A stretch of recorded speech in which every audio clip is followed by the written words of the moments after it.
Hey, what's going on, everybody? This is Kenton Hornbeck, co-host of the BeckDeck Podcast. We're about a week out from July 4th, America's 250th birthday.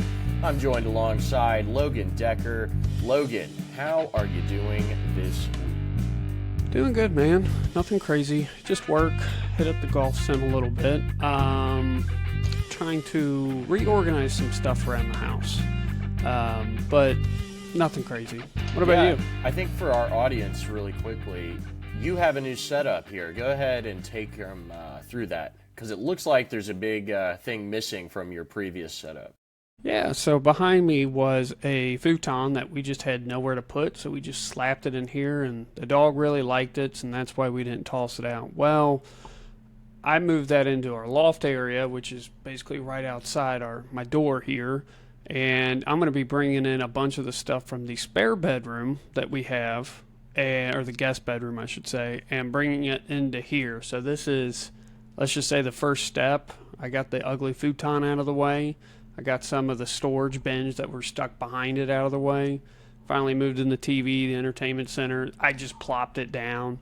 I've actually got the old PS2 hooked up there. Might have been messing around with Star Wars Battlefront 2 at some point. GOAT game. But yeah, you're going to see a lot of changes probably in the next couple pods where, hey, there's a new bed in here, or you might see a different point of the wall, because I might have to move this whole home computer base system that I got set up. So don't be shocked. Don't be, oh, where is he? Did he move locate? I'm in the same place, just on a different part of the wall. You moved to Alaska. That's where you're going. Yes. Yeah, my week has been all right. I got some bad news for my mode of transportation earlier today. So last night when I was asleep, I park on the street here in Covington, and somebody's front axle in their Chevy Silverado blew out, and so they went out of control and slammed right into my car, and now I can't drive it. So that's great, because I have a really busy week, and July 4th is coming up, and I had some plans for Friday. I was going to go hit the Hickory Sticks Golf Course, play 18 on Friday, 9:40 tee time. Got to figure out a new mode of transportation there. Then I was going to go camping out at my cousin's farm, and then, have the whole shebang the next day. Grill out, the whole 9 yards, celebrate the USA. So now I got to figure out what I'm going to do, because sometimes life just gives you lemons. But I'm going to make some lemonade, and it'll be all right. But it's kind of funny. I'll tee this up for myself, I guess. So this week, I'm going to have the opportunity to drive a Cybertruck for a day. Now, I'm not a big Elon Musk guy. I just entered a raffle, and that was the prize. So one of my coworkers plays in a rock band. They were playing at the Reds game on last Wednesday, and we went there to go watch him play and support. It was prior to the game, and they have the Tesla dealership that is out in Blue Ash, which is a neighborhood of Cincinnati, that had, how if you go into the mall, they'll have a Cadillac in the mall or something like that you can go up and look at. So that was essentially what this was. They had a Tesla Model Y, which is more of the circular Volkswagen Beetle looking kind of one. Then you had the Model 3, which is the sedan, and then you had the Cybertruck, and I think that's pretty self-explanatory for anyone listening. So anyway, we were leaving the stadium to go to the bar, and one of the Tesla workers approached us, and we were talking to her, and my coworker's like, Kenton, you should sign up, and I'm like, all right. And she's like, it only takes 30 seconds. I'm like, cool. I sign up. She says to me, only 15 people have signed up so far. And I immediately think, I'm like, oh my God, I'm going to win this. This is insane. No way.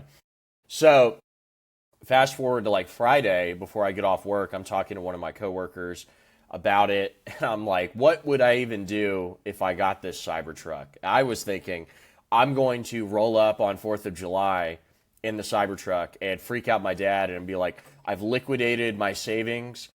I'm a Cybertruck guy now. This is who I am.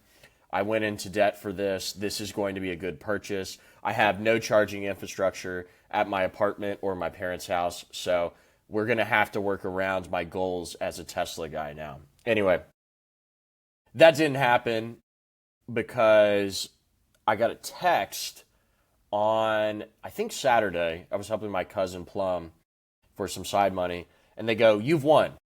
And I'm like, "Oh my God, are you like, really? I won." I knew I was going to win, so shout out to God.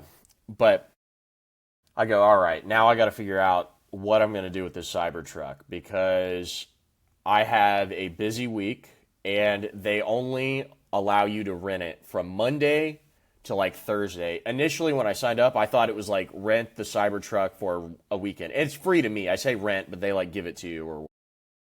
So now it's like only 24 hours. So I work remotely sometimes on Wednesday. I thought, okay, if it's only Monday through Wednesday, I'm going to get like an opportunity to drive this thing on Wednesday. So I was going to go pick it up early in the morning, I was going to work ahead, so I had stuff to turn in already, so I could kind of just freelance the work day, and I'd be by my phone if anything like happened or I needed to do anything.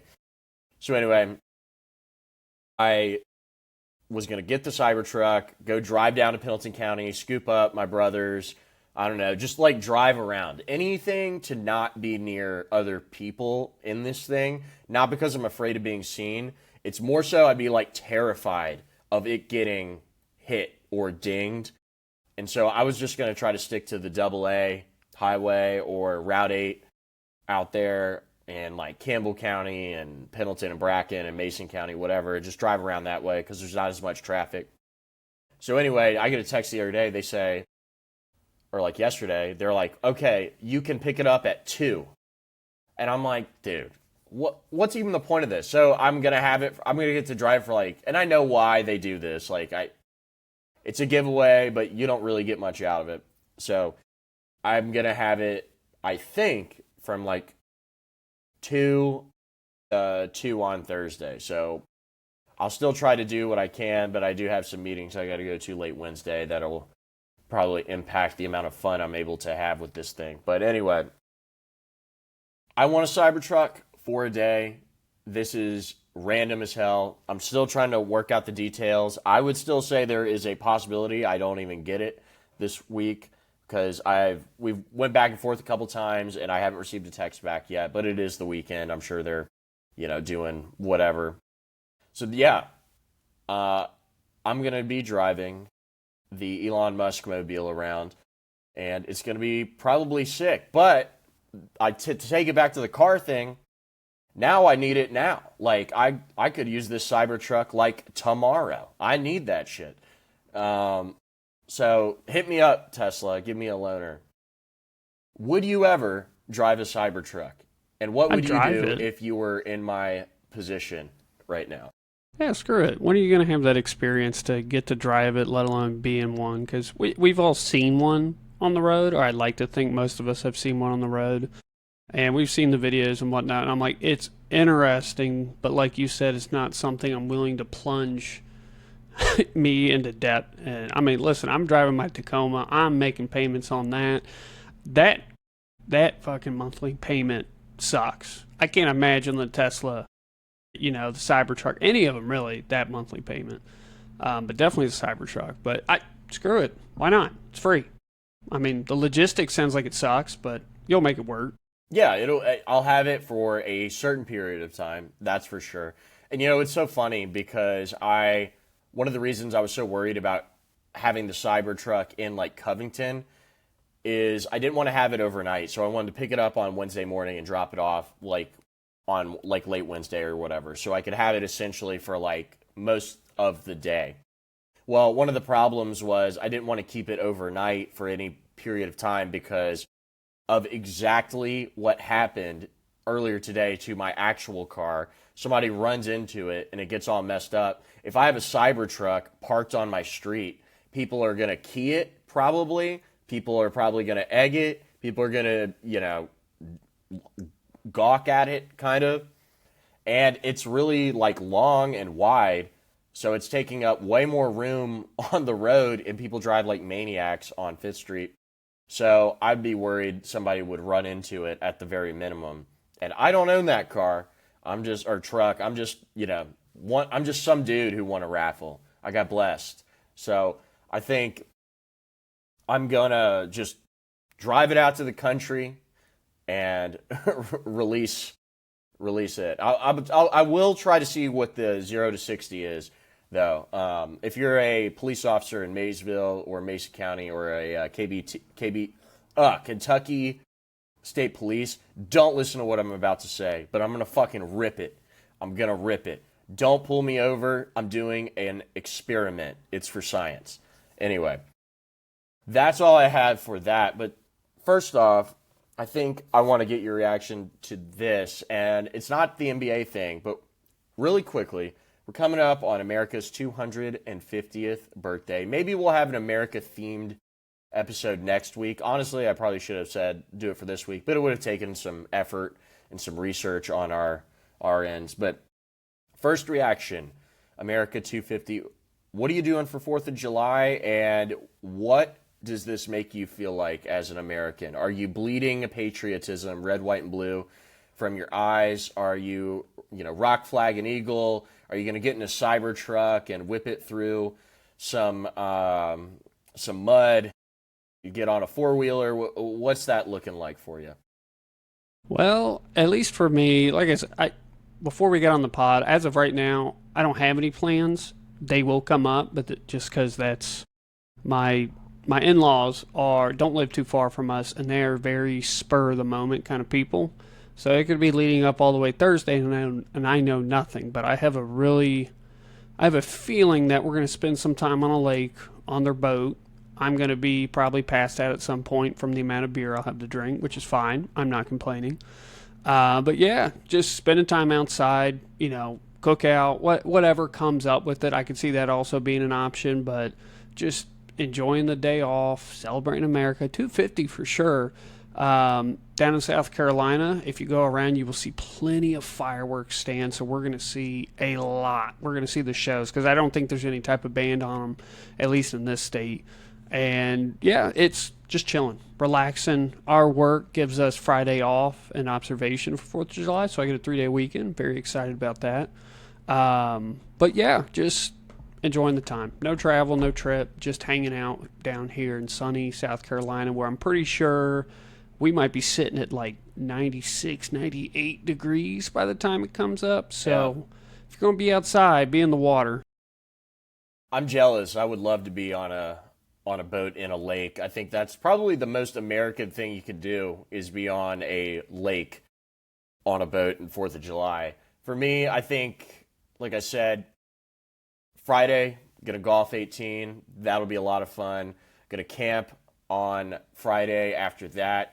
Then Saturday, gonna grill out, fireworks, beer. I mean, it's gonna be beer all day, every day for like 2 days. It's gonna be a massive bender.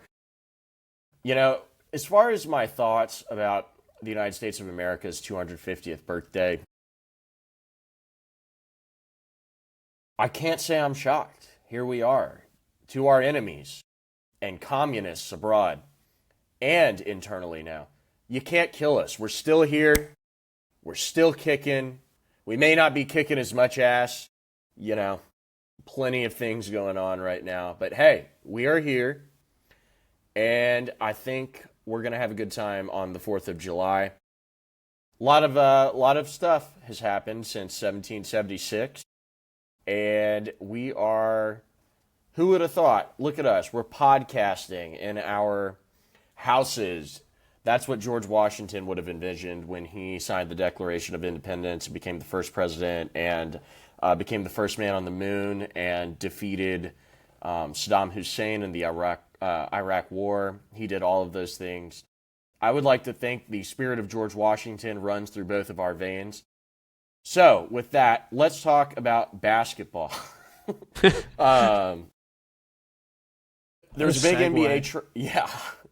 I'm great at transitions. So there's a big NBA trade that happened the other day, not involving Jaylen Brown. We don't talk a lot of NBA on this podcast, but I wanted to speak about this specific move because I really don't like this player, and I'm pretty sure the audience can kind of assume who I'm talking about. So, LaMelo Ball was traded from the Charlotte Hornets to the Minnesota Timberwolves. The Charlotte Hornets had one of their best seasons in probably 10-plus years this past year. I believe they made the play-in, but ultimately did not advance to the actual first round of the playoffs.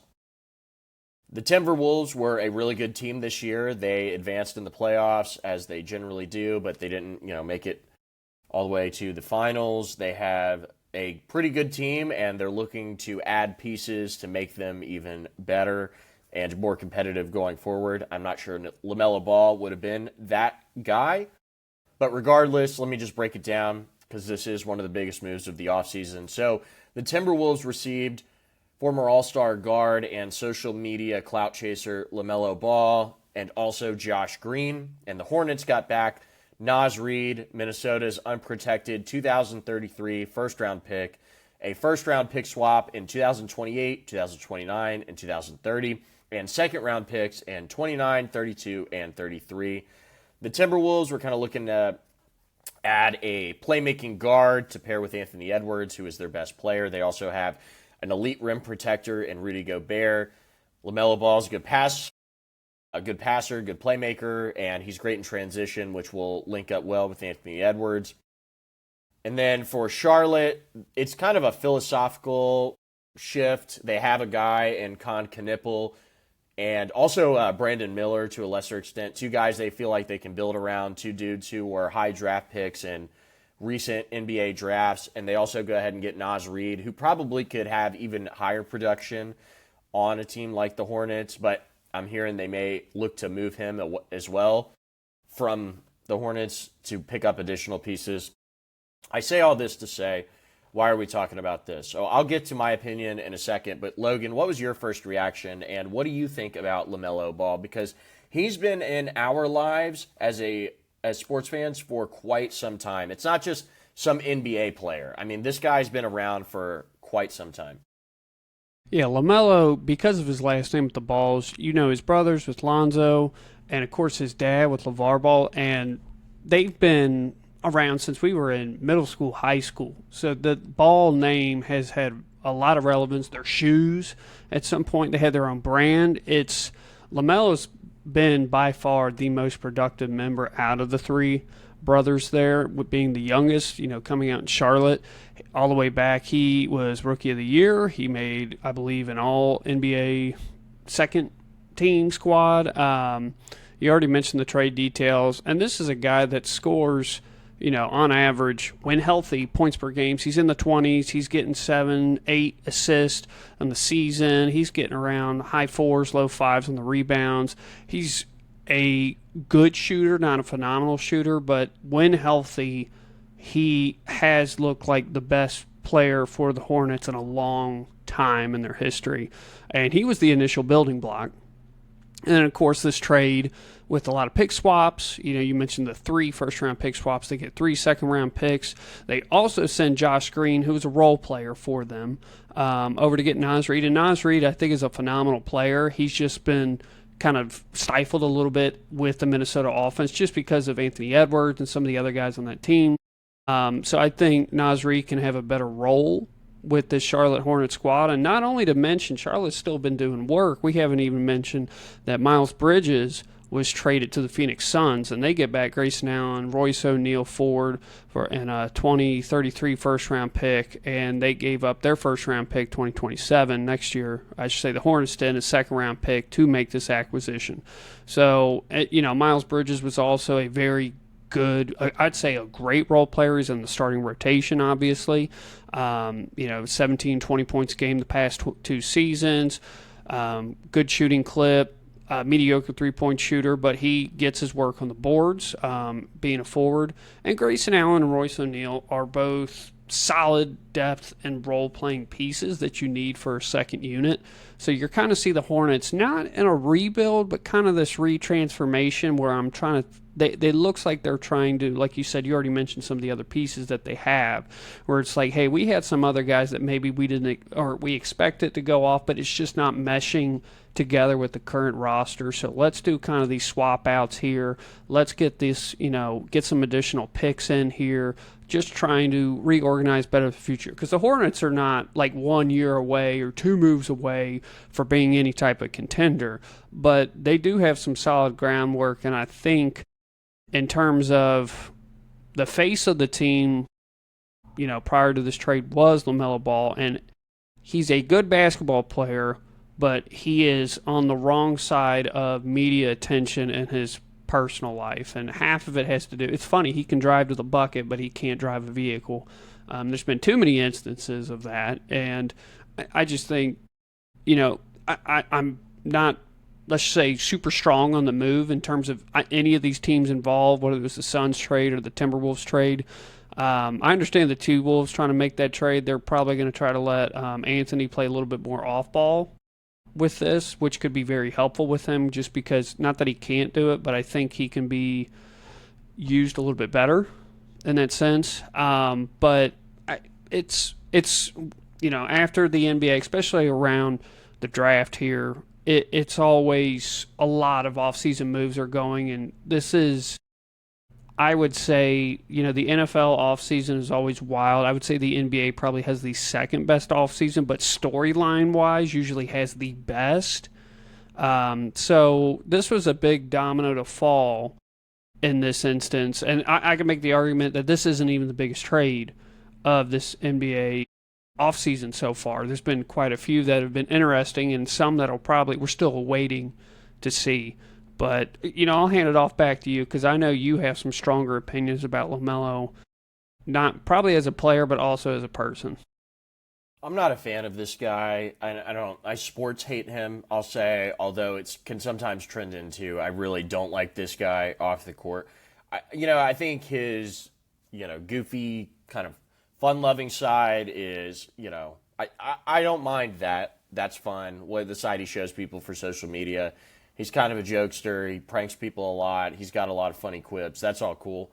But, man, other than that, it just feels like he, to me, is the poster child for the failed social media basketball player that has, kind of permeated basketball culture since we were really in high school and now into the modern age, where we've seen a lot of these social media players flame out. Now, I don't mean in the same way like he didn't succeed like a Mikey Williams, who has been arrested multiple times and is not going to make the NBA. He may make the G League, but I think that might be charitable. Somebody will take a chance on him. But to expand out, just to give people some context on the social media basketball thing, when we were in like middle school and whatnot, hoop mixtapes were getting to be a really big deal. I remember watching the Seventh Woods hoop mixtape where he went to UNC. He was dunking on people. He was going crazy. He actually was in the 2016 class, 1 year after us. We were in 2015. But the first one besides that really, really popped off was John Wall, who I think was in the class of 2009, if I'm not mistaken. John Wall went to Kentucky, played really well there, became the number 1 overall pick, spent most of his career with the Wizards, and was one of their best players throughout their franchise's history. So a guy like John Wall, who was super athletic, was not afraid to go in and dunk on people, had really good dribble moves. Kyrie Irving is another example of this kind of player. These guys became mega famous because of their games translating to highlights that went viral on social media. And people would chop up their highlights from the games, go to their games, which in the past wasn't really a thing people did that much. Yeah, you might have scouts, but people going to film the games and put them specifically on social media was kind of a new sensation at that time. So these hoop mixtapes blew up the profiles of all of these players. And at the time, I think Instagram came out in like 2010, 2011, 2012, something like that. So even John Wall kind of preceded this. you started to get a lot of players who became really famous on Instagram specifically, because when Instagram introduced video later on in its life cycle, after everybody kind of got used to using it, because pretty much everybody in the United States, or a lot of people, have Instagram and use it. It's probably more popular of a meta app than Facebook is, at least among people our age and younger. These guys started to get a lot of traction online. They started to get really famous, and one of the first families to do this was the Ball family. Lonzo, LaMelo, and LiAngelo, the middle one, who is now a rapper. His basketball career didn't really pan out the way they hoped, but their dad, LeVar, would go viral, and he'd go on real talk shows on ESPN and on the radio and on podcasts, and would hype up his sons in this really egotistical, almost delusional way, where he would say things like, they're better than Steph Curry, they're better than Michael Jordan, they're going to succeed and eclipse all of these great players. Of course, it was a lot of just social media banter and playing it up for the camera.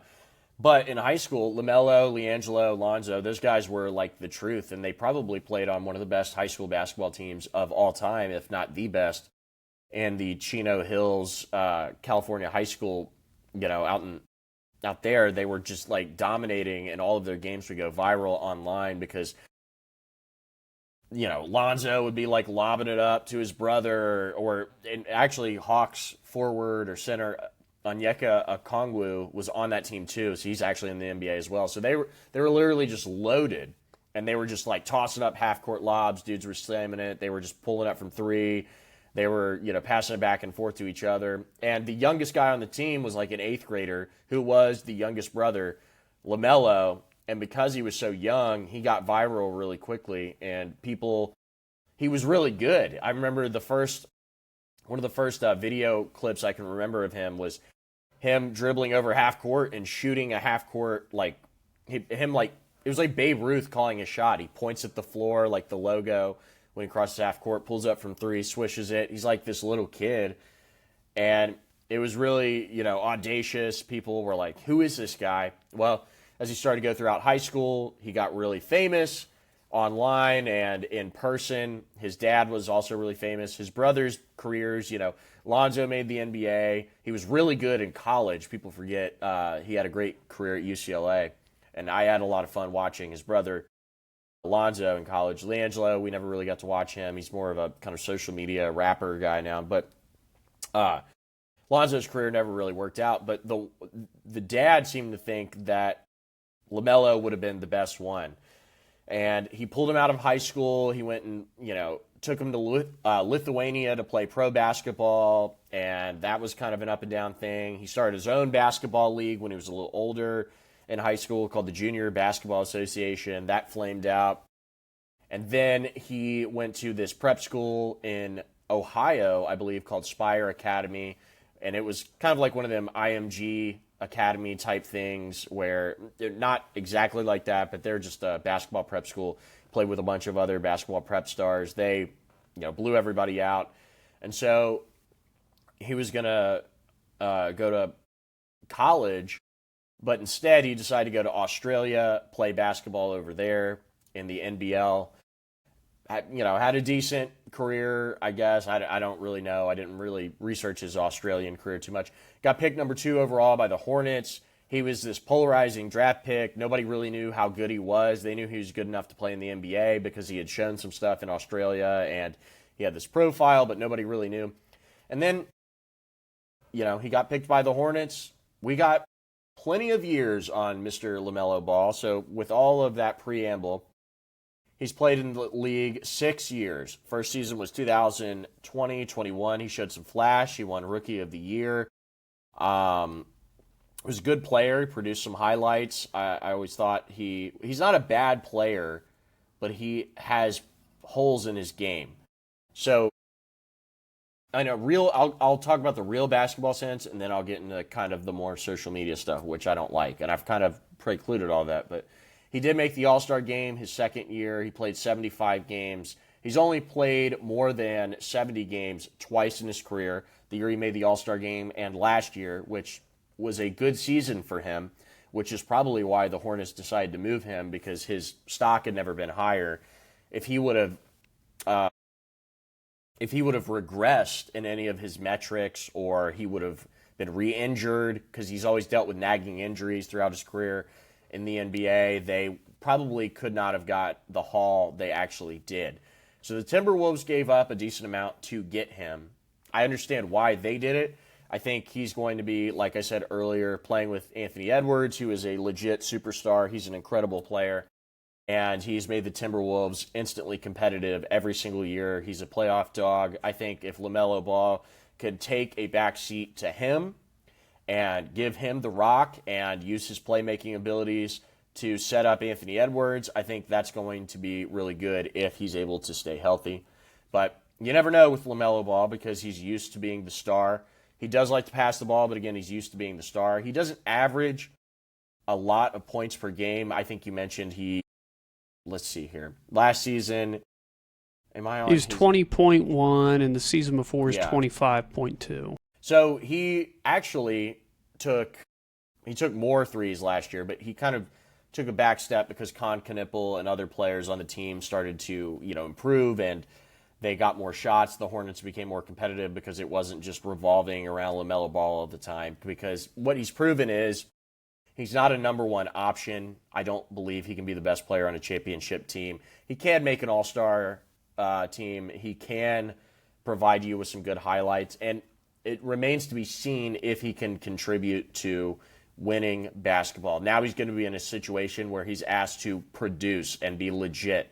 So we'll see if that happens, because Anthony Edwards is going to show up. He's going to produce. Will LaMelo Ball join him in that production? That remains to be seen. So on the basketball side, and really quickly for the Hornets part of this, I think it makes sense. I think they have two better players waiting in the wings to lead their team over the top. LaMelo had been there for 6 seasons. He did probably all he could for the Hornets. He made them relevant when they were completely irrelevant.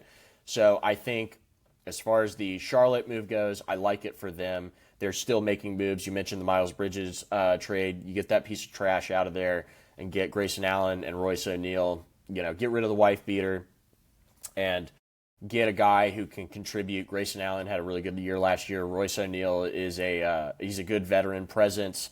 He's a contributor. I think I like that move for him.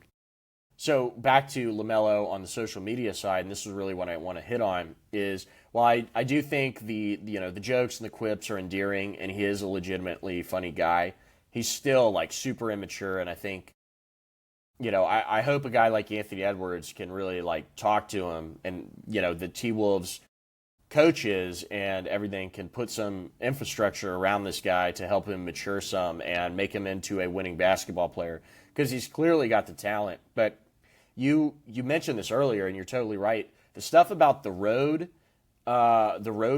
incidents where he gets all of these cars because he's such a wealthy athlete. He buys all of these supercars and just completely ignores traffic rules.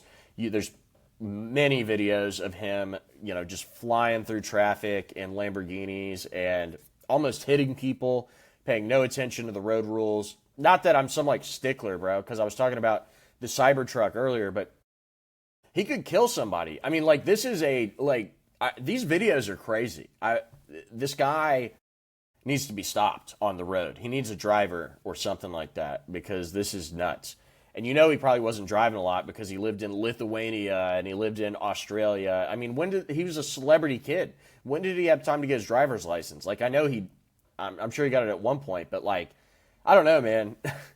Seems like a pretty big roll of the dice. And for all of the reputational salvaging he did last year, I still think he's still kind of an egotist, and I hope he's able to get along with his teammates. But I really don't care for this guy's basketball persona because of the social media side of it. None of these guys have worked out. We thought Ja Morant could have been that guy. We thought Zion Williamson could have been that guy. All of these dudes have flamed out. And there's so many others that are just completely irrelevant that were 5-star recruits in high school, that were these guys who were top of their classes, or 4-star recruits and their highlights went viral, and then they just go flame out, or a lot of them get into trouble.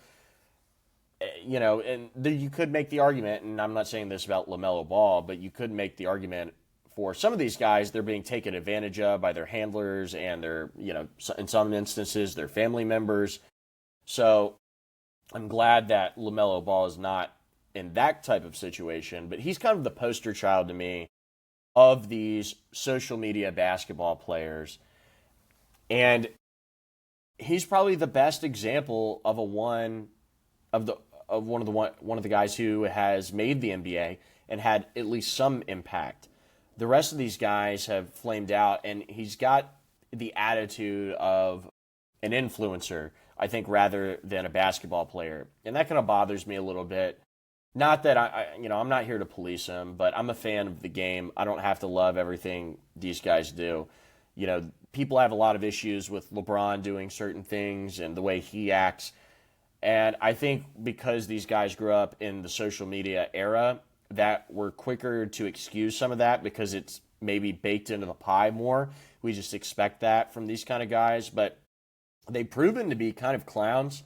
Zion impregnating porn stars and just behaving in a way that is, making him a basketball lolcow, even though he is a great player. You would have never thought that of him in high school because he was so dominant, and you thought when he went to Duke and he got coached by Mike Krzyzewski that this guy would be a pro, he'd be a winner, he'd be a guy, if he could stay healthy, that really contributed to winning basketball.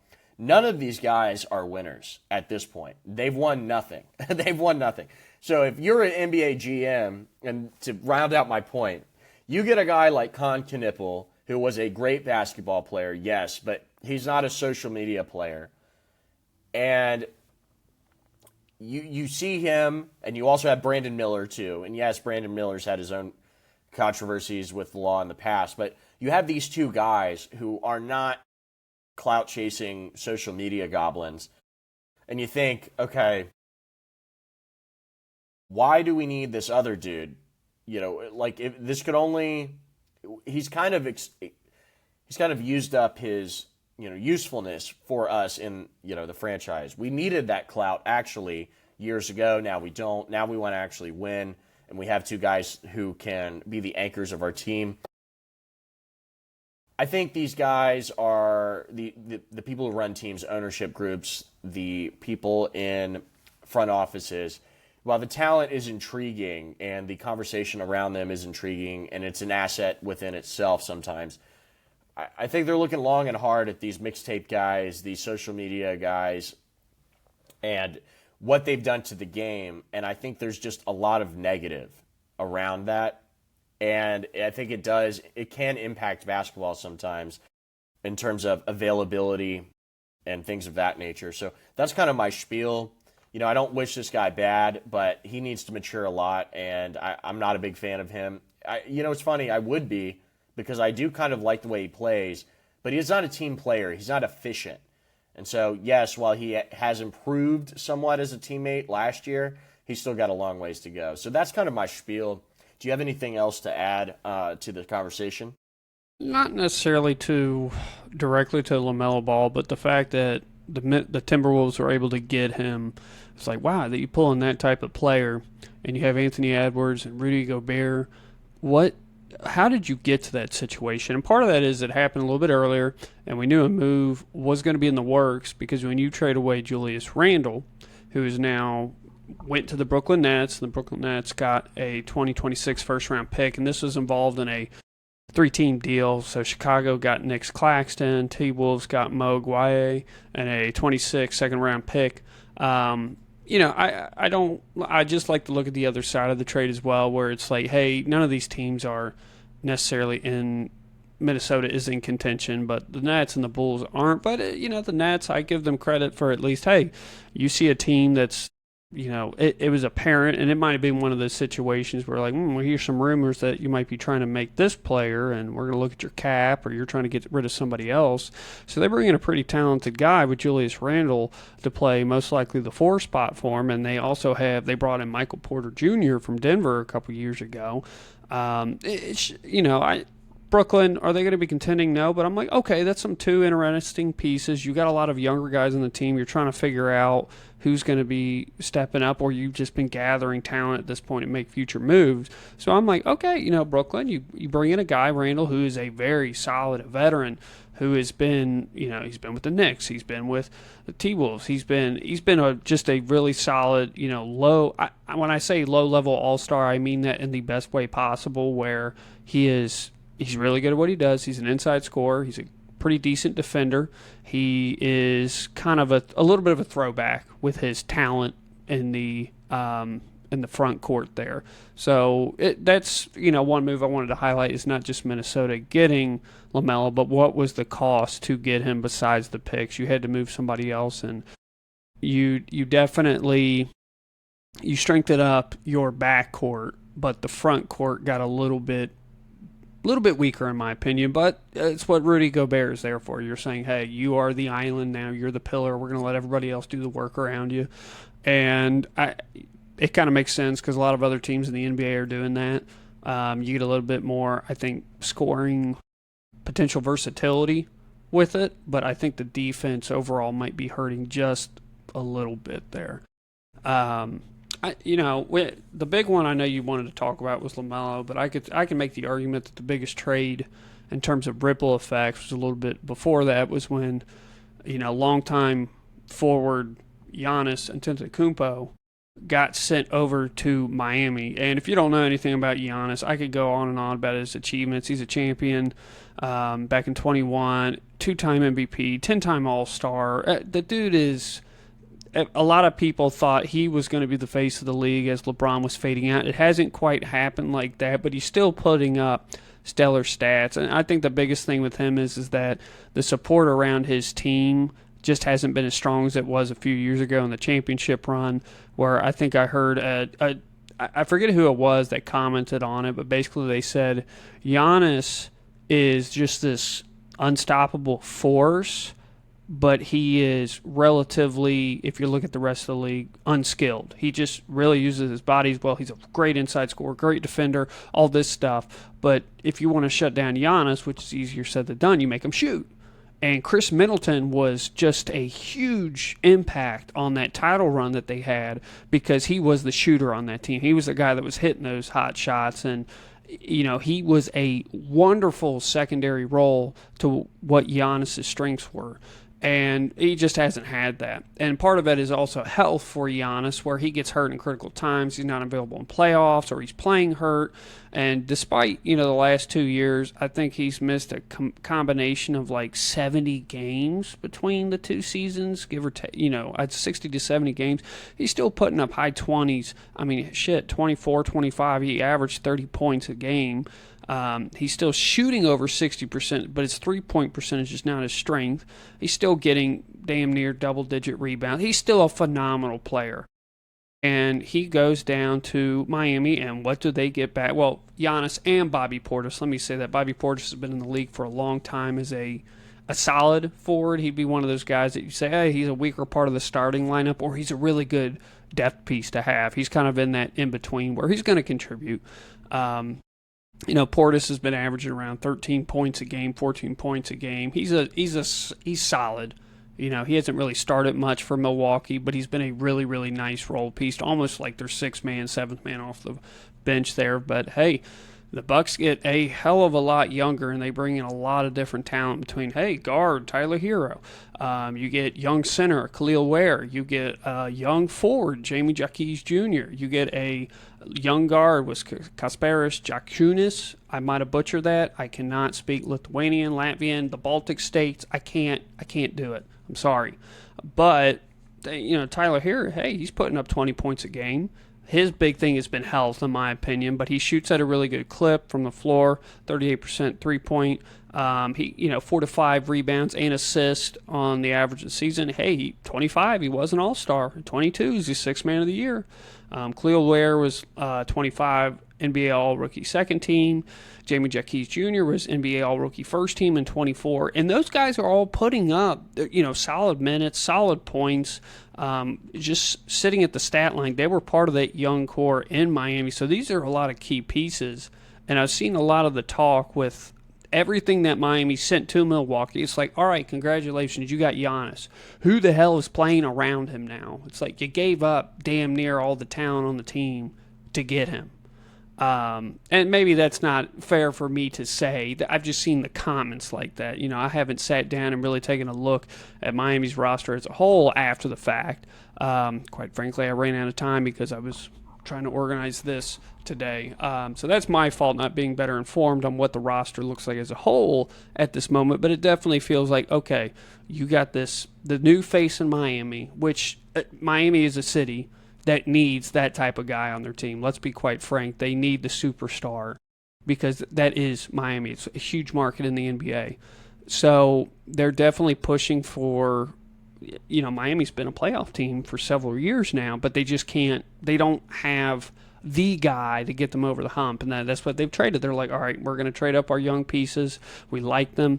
And we're going to get a guy that's been there, done that, who's still a phenomenal show of force, and they obviously have a plan, otherwise they would not have pulled this off. Now, what's been interesting about this is that apparently Miami was not the only team trying to get Giannis, and that was Boston that was trying to get it, and this is when Jaylen Brown was included in that conversation. The interesting part of it is Jaylen Brown has been pretty amicable with the circumstances, where I'm sure he's not enjoyed it, but it's not like he sit here and pursued like, I want to be traded now, you disrespected me. He wants to be a Celtic, and I understand Boston trying to make that push because it's like, I'm not going to sit here and say Tatum and Brown they kind of have similar play styles. They kind of eat at each other. If one of those guys goes down, the other one tends to step up, but you need somebody that's going to be a little bit more the front court, and they just have a pretty loaded back court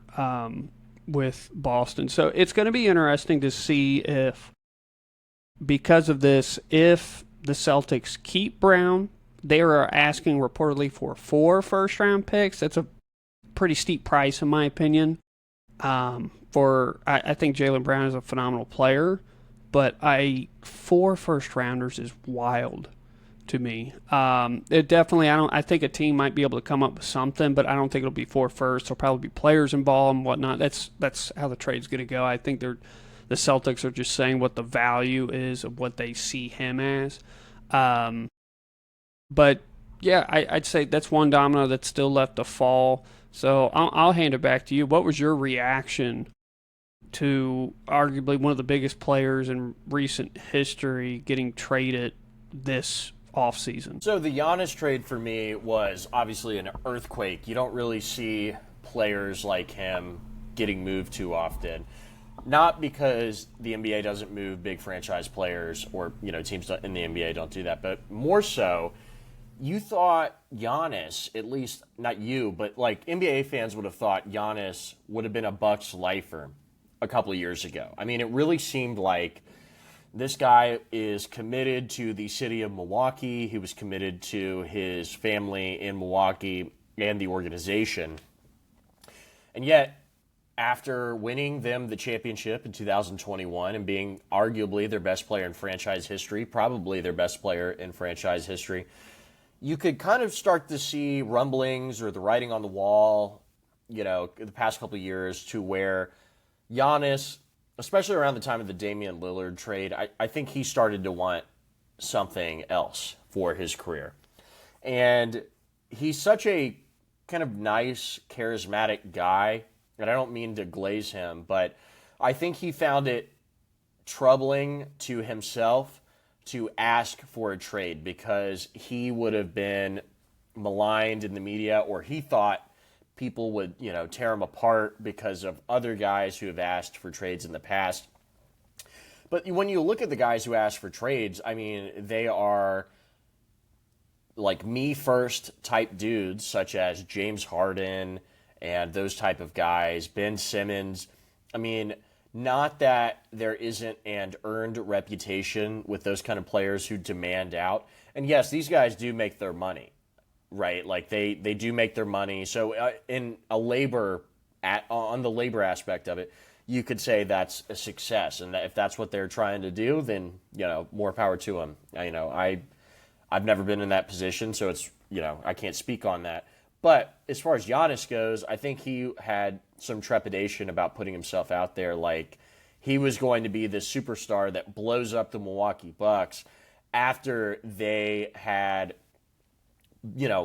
built the team around this Greek kid with not that much skill, as you mentioned earlier, and he was a complete unknown.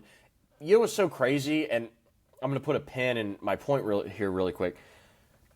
There's two things I remember about the 2013 draft. One is that Bill Simmons, that was one of the only drafts that he was on the panel for, because when he was at ESPN, they put him on draft coverage, and he should have been on draft coverage every year. Massive mistake, massive failure by the ESPN executives to not have Bill on that. I know I'm a big Bill homer, a big Bill fan, but he was instantly the best guy on the panel and was providing them with insights that none of the other dudes could really come up with on their own, in my opinion. So he brought a level to that draft that I thought was interesting. But it was also a very interesting draft because Anthony Bennett went number 1 overall. You had Giannis. You had guys like Nerlens Noel and Victor Oladipo. And it's like, how good are they going to be? And then you had a lot of bums who were just out of the league. And I bring it up because we watched that draft at your house. I don't know if you remember that, but we did. We all went over there and watched them take Anthony Bennett, the Cavs, first overall. So we were at Logan's house when Giannis got drafted by the Bucks. And then subsequently, we had a friend in high school who we'd go to his house and spend the night. And he had this basement floor, and we would play NBA 2K franchise mode, where we would do a draft randomizer. And I remember quite a few times taking Giannis it was 2013, by the way. So this is right when he entered the league. I remember taking Giannis in the draft, and it's not because it was more of a meme for me. It's not oh, this guy's the truth, he's going to be next. It was more his name is very long and hard to pronounce, and I think it would be fun to have him on my team because he's just so tall and I just thought it was kind of a meme pick, a goofy pick.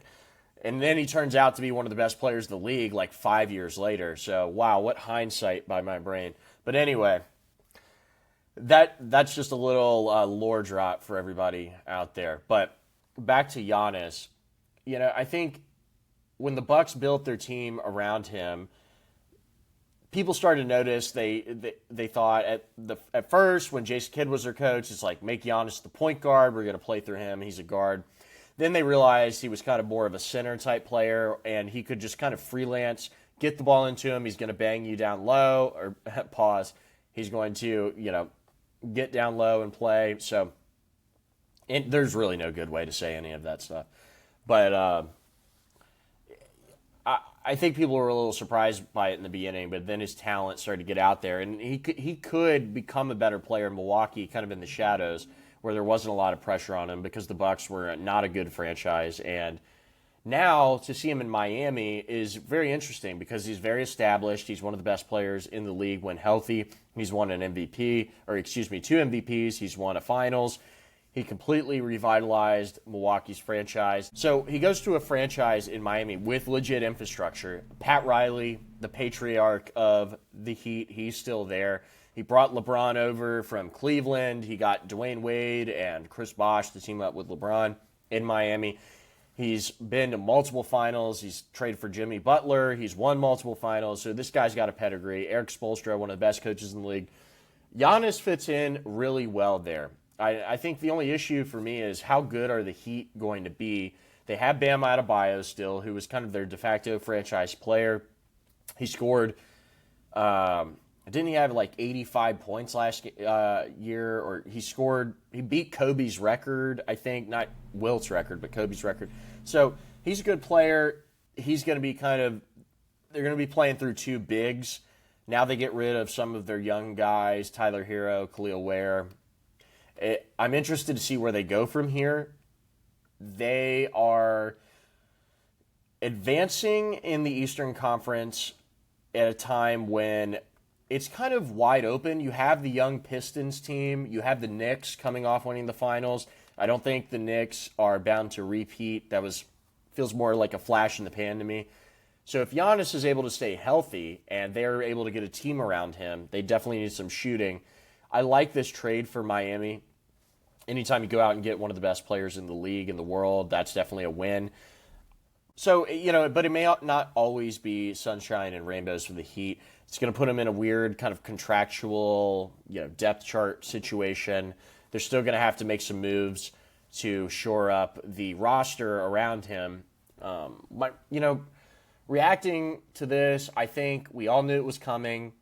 We thought it could have happened in the middle of last year. It didn't end up happening, and I think we were all kind of surprised when it did not happen. Now, it does happen. We get to have him on a new team, kind of fresh, new outlook for Giannis, for the Heat, for the Bucks. And I like that for the league as a whole, especially coming off the high of the Knicks winning the NBA Finals. And then for the Bucks, I mean, I like this. I don't love Tyler Hero, as a player, but he is decent. He'll be able to eat up some of the scoring vacuum that Giannis leaves in his wake. Khalil Ware is a good player. They also got that rookie player from Lithuania and 3 first-round picks, including the lottery picks who they just used in this draft this year. So all in all, I think it was a pretty good haul for Milwaukee. It seems like they're going to be able to start this rebuild out on a pretty strong foot. They may even try to flip Tyler Hero again. So it's kind of like an earthquake, but you knew it was going to happen.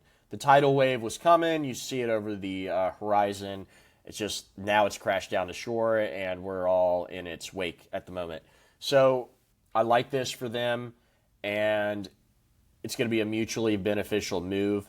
I could see it not working out so well for Miami if they if some injuries start to pile up, and it's going to be interesting to see how Spoelstra treats this X's and O's wise, because Giannis is a very unique player, and they're going to obviously keep Bam.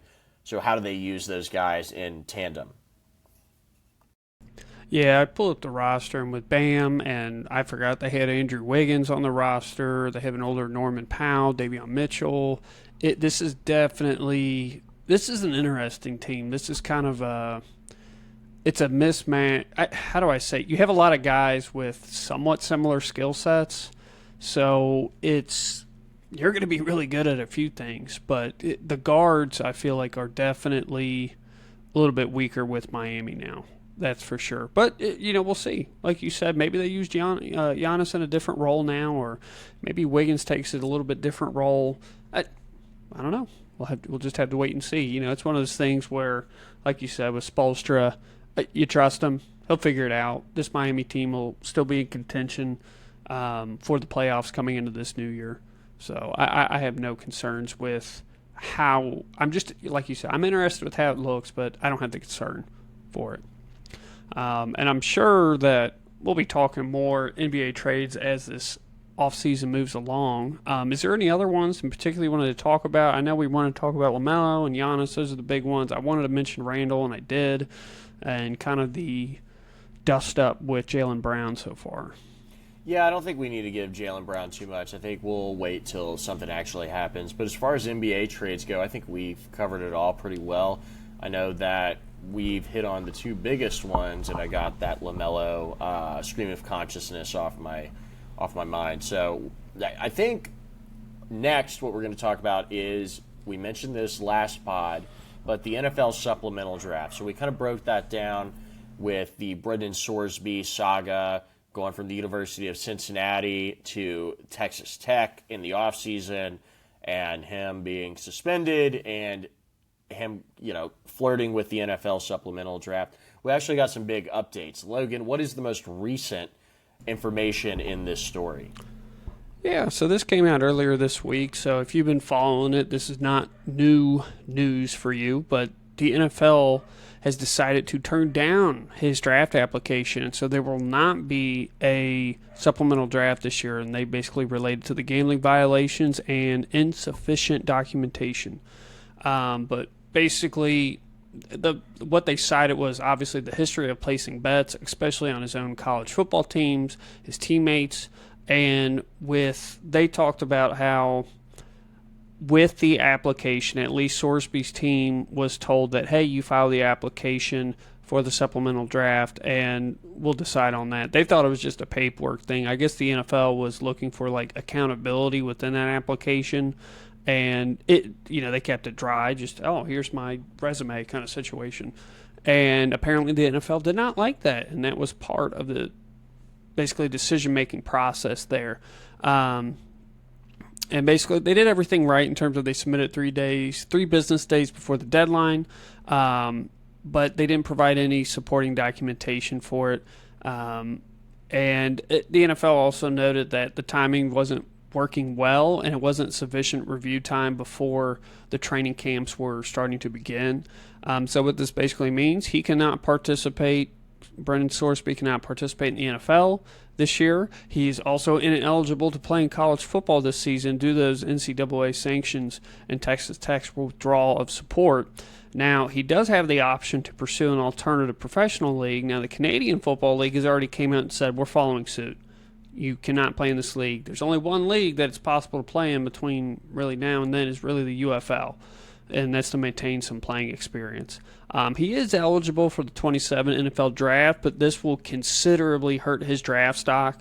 It's supposed to be a really deep draft, not only just quarterbacks, but just in general, and he's still going to have this baggage with him. So I personally, I have this feeling that he's going to go play in another league, and that's how he's going to try to rise up, because I think if he just sits and waits around, I'm like, good luck, buddy. That's a day 3 pick, if at all, at this point.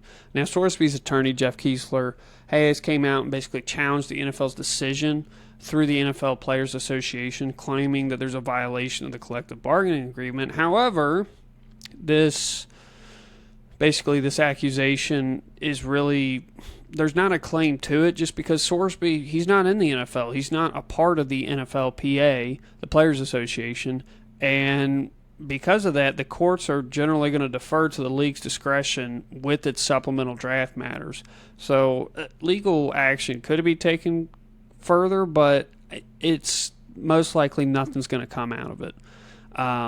So the NFL basically looked at this decision, and they looked at the timing of it and the integrity and decision-making of Sorsby and his history, and they said this was too much of a distraction for the league, and it didn't demonstrate the values. And if there's one thing that the NFL cares about, it's to show that the league is authentic. They care, but I think the NFL considers it a bigger deal if you are caught gambling, you are pulling a Pete Rose, then you are committing crimes. It's fair to say. At least it's like, oh, you've been accused of a crime, but there's no evidence, there's no video. 2-3 games, whatever, you're fine. If there's a video, it's a whole different discussion, because that can affect public outcry on this. But it's, so basically that kind of sums up. I feel like the saga is over for this. Any update will have to be, we're going to see Sorsby playing in another league. I would be shocked if he just sat and did nothing. Because if he wants to continue playing football, then he's got to go that step. If he steps away, I think the NFL will forget about him. Now, with the completion of the saga and having time for both of us, everybody in general, to really digest this information, I personally, even though he went to the school, he played quarterback for my alumni, this was the right decision.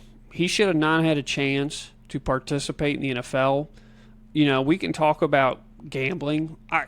Personally, me and you are not big gamblers. We might throw a couple bets here and there, but I'm like, oh, I lost $5. I lost $10. Like, that's my biggest bets that I've made in the past year. And it's like, oh, okay. And then I don't bet again for another month or something like that. But you cannot bet in the same league that you are in, and you definitely can't bet on your own team or own players. You can't do it. What makes you think you can get away with it? Shit, especially if you're telling me that you're doing it from your own personal account. At least be smart enough to have a fall guy for you at this point. Pull an Ohtani, all right? Dude got away free with it. pull a fall guy out. All right, that's I'm not recommending anybody do this. If for whatever reason, if some collegiate professional athlete is listening to this, which they're not, but don't do it. It's you have too much money on the line to be wasting your career or potential career with dumb bets like this. If you're a fucking gambling addict like Sorsby is, get help. If you're going to fucking gamble and you're in the sport, bet on anything else. Bet on the NFL. Bet on it. Whatever. You can do that. You're allowed to do it. And the NFL basically says you can't bet in our league and you can't bet in the facility. We don't care what you do outside of it. I think that's a pretty fair line to draw. That's a pretty progressive line for the NFL to have. So I don't have any remorse for, what this path has led down for Sorsby. He knew this when he started, and if you're going to do something like this, be smarter to cover it up. So this tells me, hey, poor integrity, poor decision making. This guy is, you could say it's unfair, but if you make one mistake like this, where's to say you're not going to make it again? Or where's to say that you don't put yourself in a bad situation and you do violate the integrity of the league in college, in NFL? You can't have it. So it sucks because he was a talented player, and I think he could have gotten better. I don't know what kind of future he would have had in the NFL, but it would have been like, hey, a local guy that we knew is in the NFL. So it's a sad story, but it's one that he set his own traps to. It's his fault. What's your thoughts on the ending of this saga and where Sorsby should go, would go, anything like that? For me, especially with the way you described it, it just sounds like a dude in the throes of addiction, because anybody who is willing to throw away a potential career to bet on their own sport when you know it's so taboo is somebody who is either not in control and is just totally addicted, or has a 15 IQ and is literally one of the dumbest people on the face of the planet. And so, charitably, I think that is the two options people are looking at when they're thinking about Brendan Sorsby and his actions. I think, personally, sports gambling is not good for society, but I don't think it should necessarily be illegal either. I kind of like how we do it, where, we bet here and there. If you want to have a friendly wager with your friends, you can, and the apps or whatever corporation is there to oversee and, do that bet for you. I think that's fine, but the gambling ads, the gambling industry ingraining itself into our society, that's a whole nother ball game, and we're going to have some serious conversations in addition to our politicians actually moving on some legislation to curtail some of this negative influence, which has impacted guys like Brendan Sorsby. Because when I talked earlier about the social media age in the basketball world and how that's impacted players and certain star players, and how they've become natives of social media because they grew up with it and that's what they know, that was their default. The same thing is, you could apply the same logic to sports gambling and betting on your phone. We've now been in many, many states, we've had this for 5, 6, 7 years, and it's totally normalized and everybody does it. If you're a guy in a friend group, you know people who sports bet a lot, and there's varying degrees of it. And some people bet a whole bunch, and they are able to live their lives, and they're able to function and be normal. It's not like alcoholism, but it can get to a point where things get really bad, especially if you're losing big sums of money and you're putting off other parts of your life to do it. On the other end, guys who are kind of like me and you, either they don't do it or they barely put in any bets, and it's kind of a once-in-a-while type of deal. But taking it back to Brendan Sorsby, I don't feel bad for him. I think this is a total chud move. Like, if you go to the University of Cincinnati, you've heard of Pete Rose before, unless you're a total idiot, and you have to know you're going to get caught. And betting on your own account is literally begging to get caught. And where I don't feel bad for him is in the past, college athletes were not making money officially, or they were making money, but it was under the table. They weren't getting NIL contracts. They weren't getting paid like they are now. And so with your Sorsby, who has essentially become one of the best quarterbacks in college football by the statistics, you have a real opportunity to cash in real, legitimate, life-changing money before you even become a professional football player, which probably for him wasn't even an option a couple of years ago. So for him to just piss all that away to do parlays and prop bets and everything on college football because he has insider information is just so dumb. It's so short-sighted.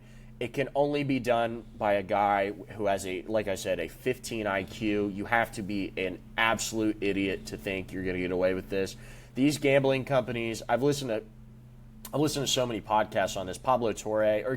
Not Pablo, although he might have some good sports gambling podcasts as well, talking about the industry. But Ethan Strauss, former beat writer for the Golden State Warriors, he now has a Substack.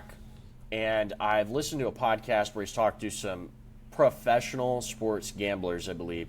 And they're talking about how they've, maybe they're out of the industry, or they're, talking about how the industry works, and specifically online. These guys, they have AI systems that track bets.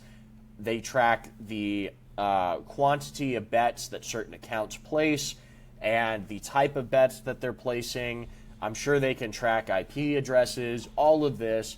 So they know you. They know your number. They know who you are. They will cut you off, or they will allow you to hang yourself. They'll give you enough rope, and they'll do it, and you'll keep giving them money.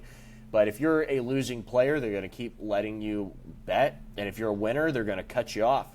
And for him to do that, having that kind of understanding, and I'm sure he didn't know that.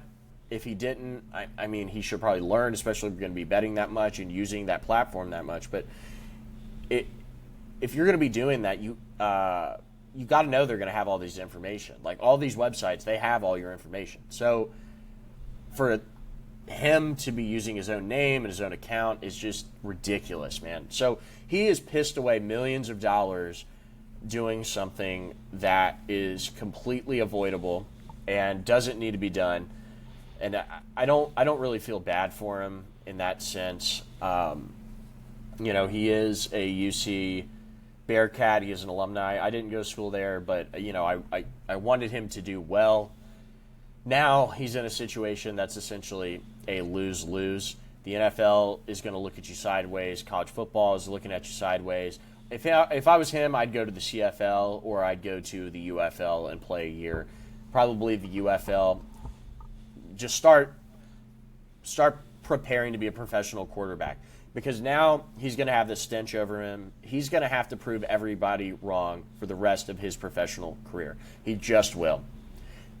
This is not like being a wide receiver. I mentioned this, I believe, last week or whenever we talked about this, but it's not like Calvin Ridley, where he's just got to go out there and run routes and he's got to learn the playbook. But his job is not to be a professional quarterback.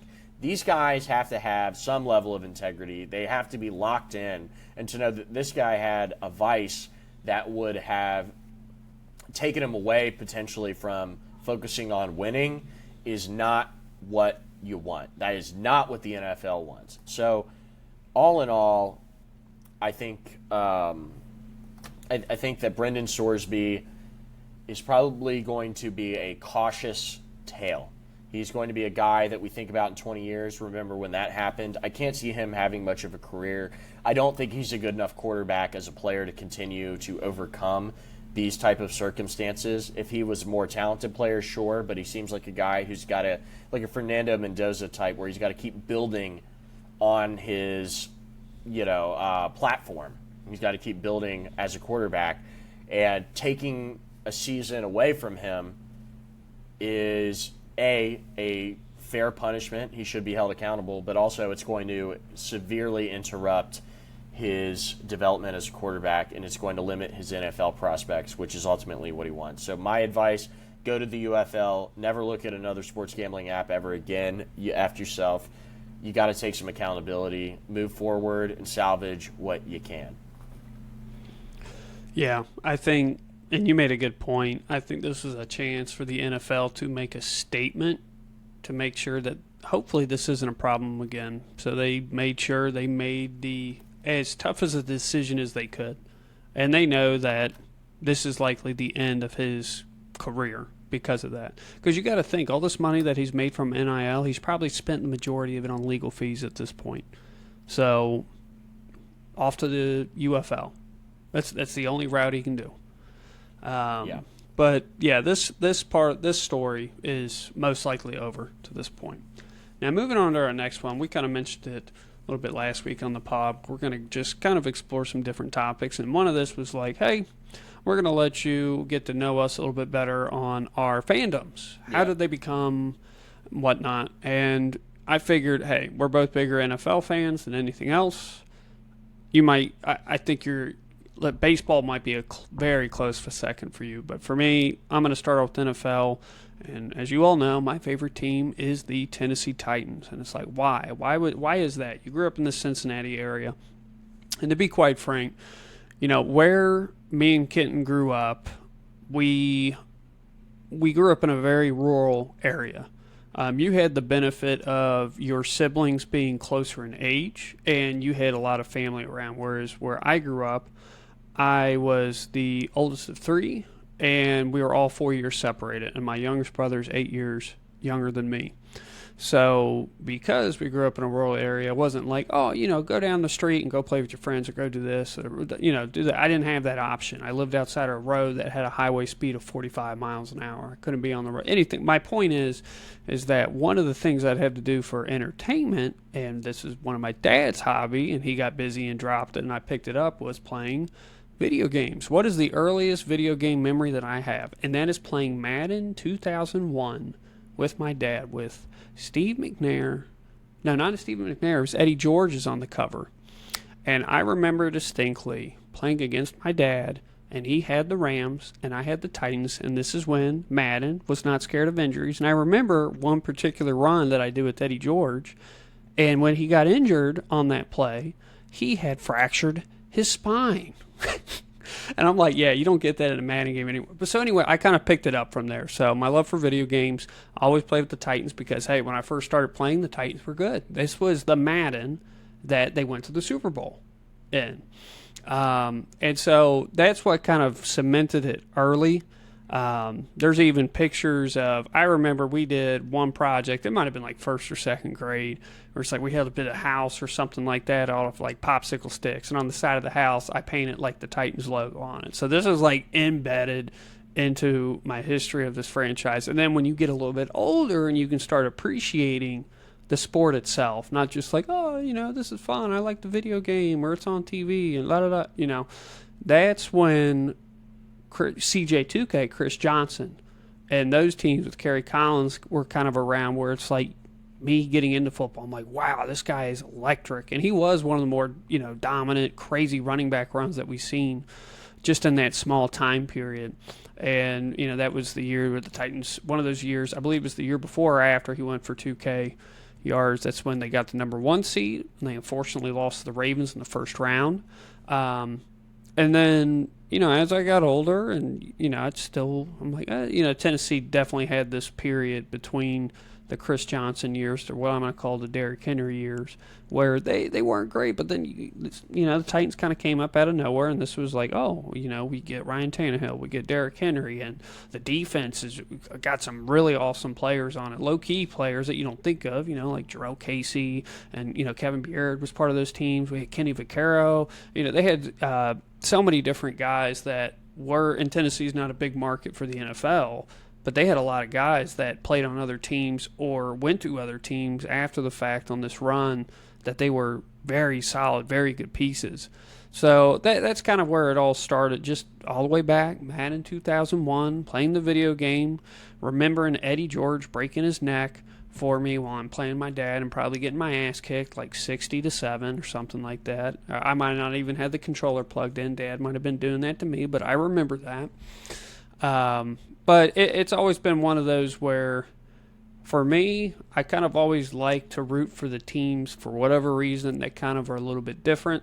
We might get into college sports a little bit, but I grew up as a Louisville Cardinal fan because I grew up in a UK household. I kind of like to stir the pot a little bit. Now, that doesn't make sense. My dad's a Seattle fan, and I'm a Titans fan. And at that time, why didn't you become a Bengals fan? I think that's the biggest question that I get when I'm in South Carolina. I'm like, because when I was growing up, the Bengals sucked. They sucked. I remember the first Bengals game I went to was the year, I can't remember the exact year, but they went like 3-13, and we went to a December game against Kansas City, and Kansas City was awful, also awful that year, and they lost to Kansas City.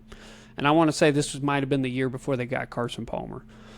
But, man, I couldn't become a Bengals fan because at the time when I was getting into football, they were just awful. I just couldn't enjoy it. And I've just picked up on the Titans, and now, yeah, that kind of settles it. And if part of the reason why you're like, hey, why are you a Bengals hater? I'm like, I'm not a hater. I'm just a realist. And when you grow up in the environment, you either fall into it or you see the obvious potholes in the road for it. And I see that. So, yeah, that's why I am a Titans fan and not a Bengals fan. So for me, and I'll talk about the Colts here in a second, but I'll also answer why I am not a Bengals fan. And it's similar to Logan's, but I have a little bit different reason. So when we were growing up, yes, we're surrounded by Bengals fans. We're in Bengals country. And everybody, like you go to elementary school, people would be wearing Rudy Johnson jerseys, Chad Johnson jerseys, those are like Carson Palmer. Those are the most common ones you're seeing. People love the Bengals, and I was never with it. Why was I never with it? Well, for one, they were bad, like Logan was saying. They were pretty much non-competitive before they got Carson Palmer. They had John Kitna before that, who was all right. But the reason I did not like the Bengals, besides trying to go against the grain because everybody else around me liked them, the reason I didn't like them is because they were a bunch of criminals, dude. These people were scum. They were terrible. They were all in jail. They were horrible people. Like, you think back about guys like Chad Johnson now, and you have more appreciation for a dude like that because he's, while he talked a lot and he was a little polarizing, he also was a good dude, and he seems to be a guy who cares about the city and the fans and the community. But you had so many other players who were just, guys who were in jail or guys who just couldn't keep their head on straight or would fly off the handle. And that's kind of a hallmark of Bengals football. They're not the only group in Bengals football history. Certainly there's been guys more recently who've been in trouble. I don't even mean recently like Joe Burrow, Jamar Chase era. I mean like guys when we were in high school, like Adam Pac-Man Jones and Vontaze Burfict had a reputation of being a dirty player.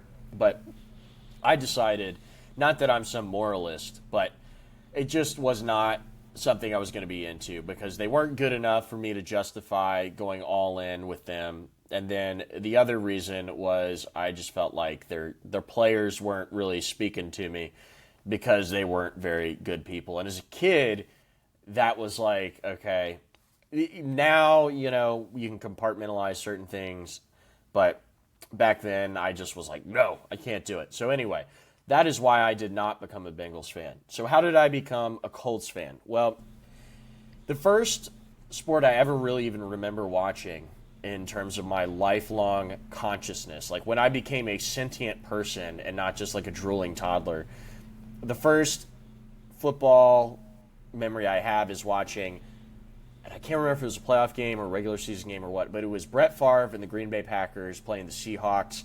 It was kind of a snowy game. This must have been like 2003, 2004. I can't quite remember. The first Super Bowl I remember was the Patriots versus, I want to say, the Panthers. That is the first Super Bowl I remember. But watching that Brett Favre game, that kind of got me interested in football.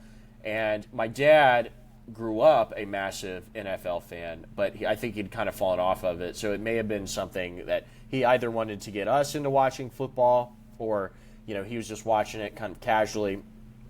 And later that year, I watched a Colts game, and it was Peyton Manning versus whoever, and I was instantly drawn to the Colts. instantly it was like Peyton Manning, like, this is my guy. I don't know why that was. I don't know what it was, because I liked Brett Favre, I liked the Packers, but I was instantly drawn to the Colts. And then when they played the Patriots in the playoffs, I think it was the really snowy playoff game. I remember watching that and being so upset that they lost, like, to New England. I was devastated. I was like, I can't believe it, because they played like crap, and I was devastated. And that was a recurring theme, is watching them lose to the Patriots. And, of course, they were also good, and they were on TV all the time. So the Colts were a team you could reasonably watch more than, a few times a year if you're a casual NFL fan that is not in their market. Because I've seen a lot of Bengals games over the years. Growing up, it wasn't exactly the most fun thing to watch, especially when they're going like 5-11, and Marvin Lewis is the coach, and they have all these issues, but they're not going to fix them. So, anyway, what really cemented, though, my fandom was the Super Bowl where they defeated the Bears. And actually, it wasn't even that, but it was prior to that when they beat the New England Patriots in the playoffs. So they've had some playoff success in years before that. I remember watching them lose to the Steelers, where they, I think Ben Roethlisberger tackled somebody, or, the Steelers fumbled the ball on a play. The Colts pick it up. They're going to, run it back, and Ben Roethlisberger, trips the guy up when he had, a free path to the end zone on the other side of the field and prevented us from scoring. And I'm pretty sure I'm saying that right. But anyway, I was, going into this Patriots game. I think it was the 2006-2005 AFC Championship game. And I hated Tom Brady. I hated the Patriots. Despised them, even. And I hated how much they would win, and I hated that they always beat my team. And then that game, they finally did it. They finally beat Tom Brady. They finally beat the Patriots. They finally beat Bill Belichick. It was an incredible game, too. Marlon Jackson seals the game with an interception, and he slides down to the ground. We're going to the Super Bowl. The first sports jersey I ever got in my entire life was a Reebok Peyton Manning jersey, and I got it from a JCPenney catalog, funny enough. My mom ordered me it off JCPenney catalog, which is crazy to think about now because everybody just orders stuff online. So, yeah, I actually got it from a magazine, but I was wearing that jersey high and proud. I was stoked. And I can't remember if you were there or not, but when I think this was when I was in, this might have been second grade. This would have been 2006, the Bears or maybe 2007. I can't remember. Bears and Colts.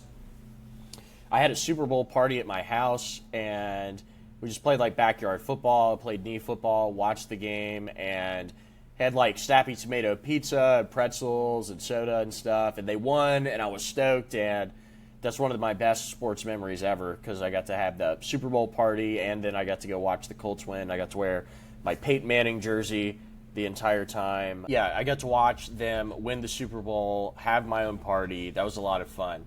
And then also, you were a Titans fan, and we're in the same division, so you were kind of a foil to my fandom, which was interesting because you don't really get that in rural Kentucky, a Colts and a Titans fan. And then, so Logan, obviously, is a Titans fan, and, the Colts had a lot of success when I was younger. Now they've fallen off and kind of slipped into mediocrity. But we could always go back and forth on that. And then the other thing that kind of helped solidify my Colts fandom is when I was in college, I went to Western Kentucky University, and it's in Bowling Green, Kentucky, which is about 40 minutes north of Nashville. So you could kind of do day trips to Nashville all the time. And there was a lot of Titans fans that were around there. That was their primary team. That was their area. And I always thought they were really delusional, and sometimes they were kind of annoying about it. And they're not bad. Titans fans aren't bad people or a bad fan base or anything. But I would always be I'm a Colts fan, and, you get into it through that. So anyway, that kind of helped solidify it as well. And then right now, it's been a tough time to be a Colts fan, or at least for Kenton Hornbeck's personal Colts fandom, because Andrew Luck retiring and knowing that Ryan Grigson was the reason he retired because he got him harpooned all the time was devastating to me because I loved Andrew Luck. I didn't love him as much as Peyton Manning, but he was like right there, man. It was like 1B to 1A. And when he retired, it was like I just felt like Walter White when Hank got shot, where you just fall to the ground and you're like, no. That's literally what I felt like. And I didn't boycott the team or anything because I liked Jacoby Brissett. I liked the guys. I was moving forward, but I knew we weren't going to be very good.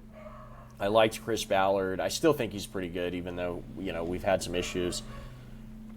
When Anthony Richardson got drafted, I was like, I don't know if I could do this. Like, I'm never going to give up being a Colts fan. Like, if they get the right guy, I'm obviously going to be watching the Colts.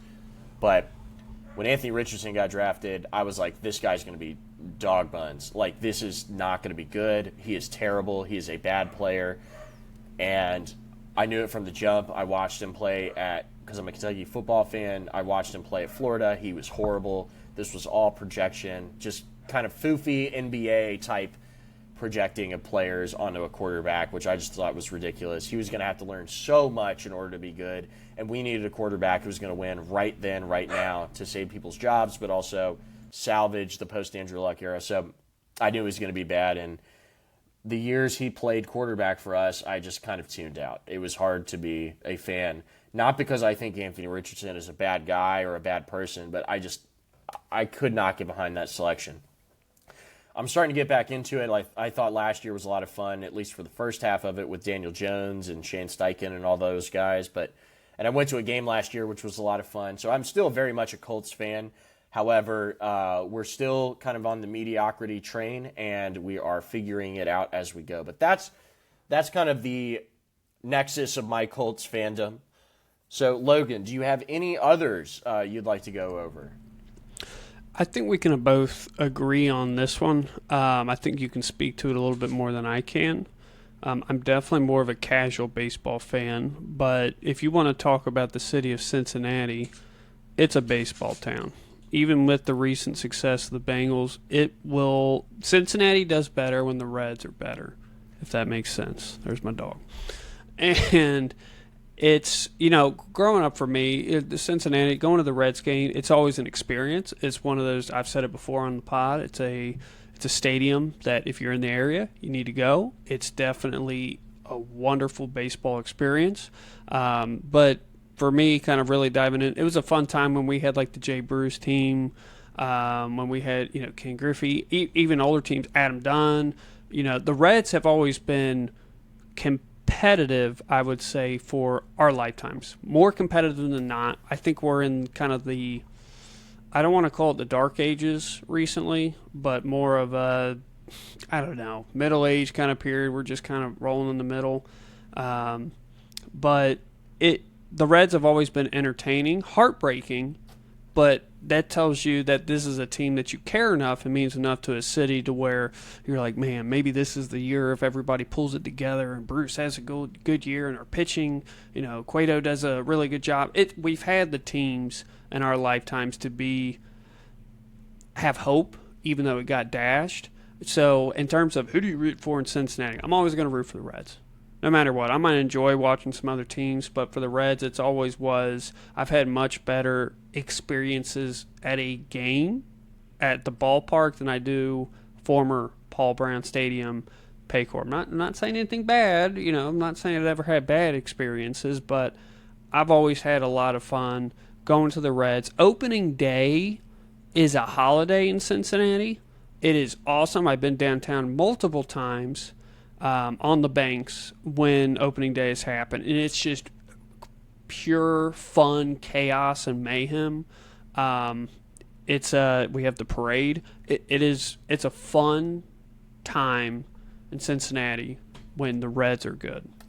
Yeah, I totally agree with you. I mean, to me, the Reds are a seminal part of my life and certainly my childhood.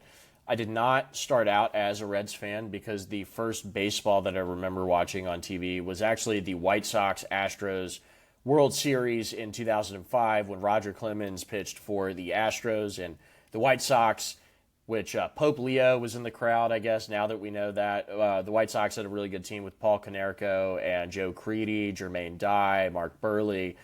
I could go on and on. Ozzie Guillen was the team's manager, very outspoken Venezuelan guy, kind of a lightning rod who has a lot of hot takes. So they were a fun team, and I would always say, oh, I'm a White Sox fan in the very, very, very beginning of my baseball liking journey.